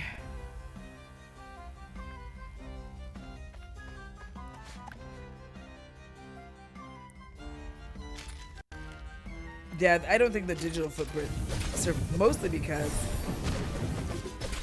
if we want to like really get into it, most of those services no longer exist.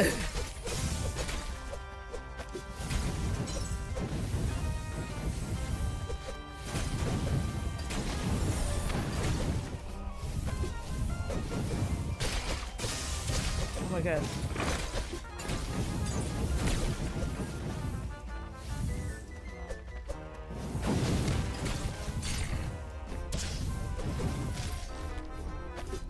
Why can't I hit his ass? Okay, there we go. We are a scrappy bunch, that's for sure. Listen, I'm kind of actually impressed how many of us just like still managed to like survive after all this shit we did.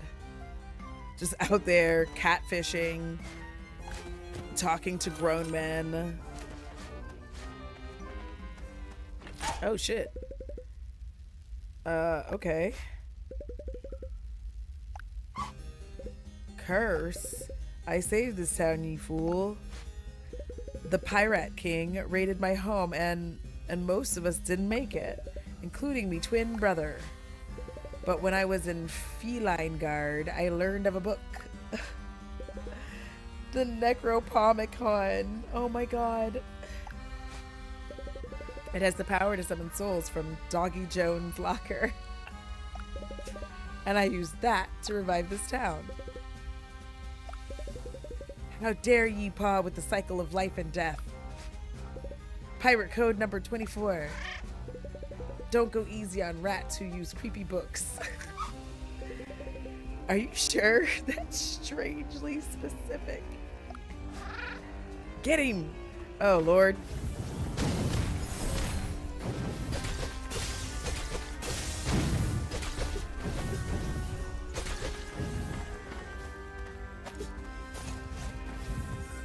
man. Oh, oh. Oh, okay. Oh shit. He's fucking me up for real though. Where's my... Oh my god, he's gonna kill me.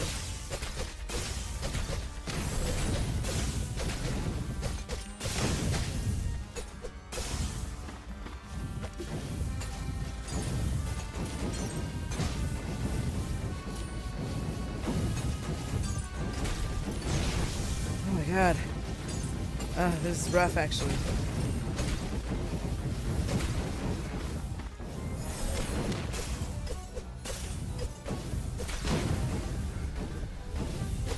I gotta like actually have physical contact with this fool.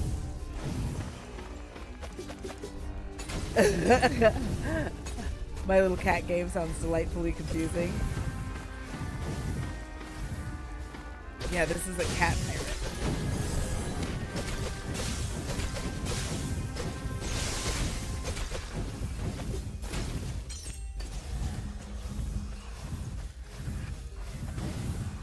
Oh, this motherfucker doing too much.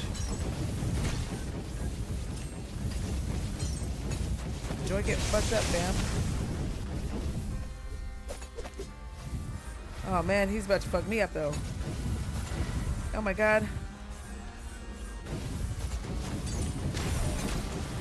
I gotta steal his health aura. I died. This time it was me. Well, that's good because I need to take a shower and go to bed and take my medicine. And I'm going to take my medicine off stream because obviously y'all do not want to hear the noises that I make when I take this medicine. It's a lot of old man noises where I'm just like, ooh, I'm very upset. Sir.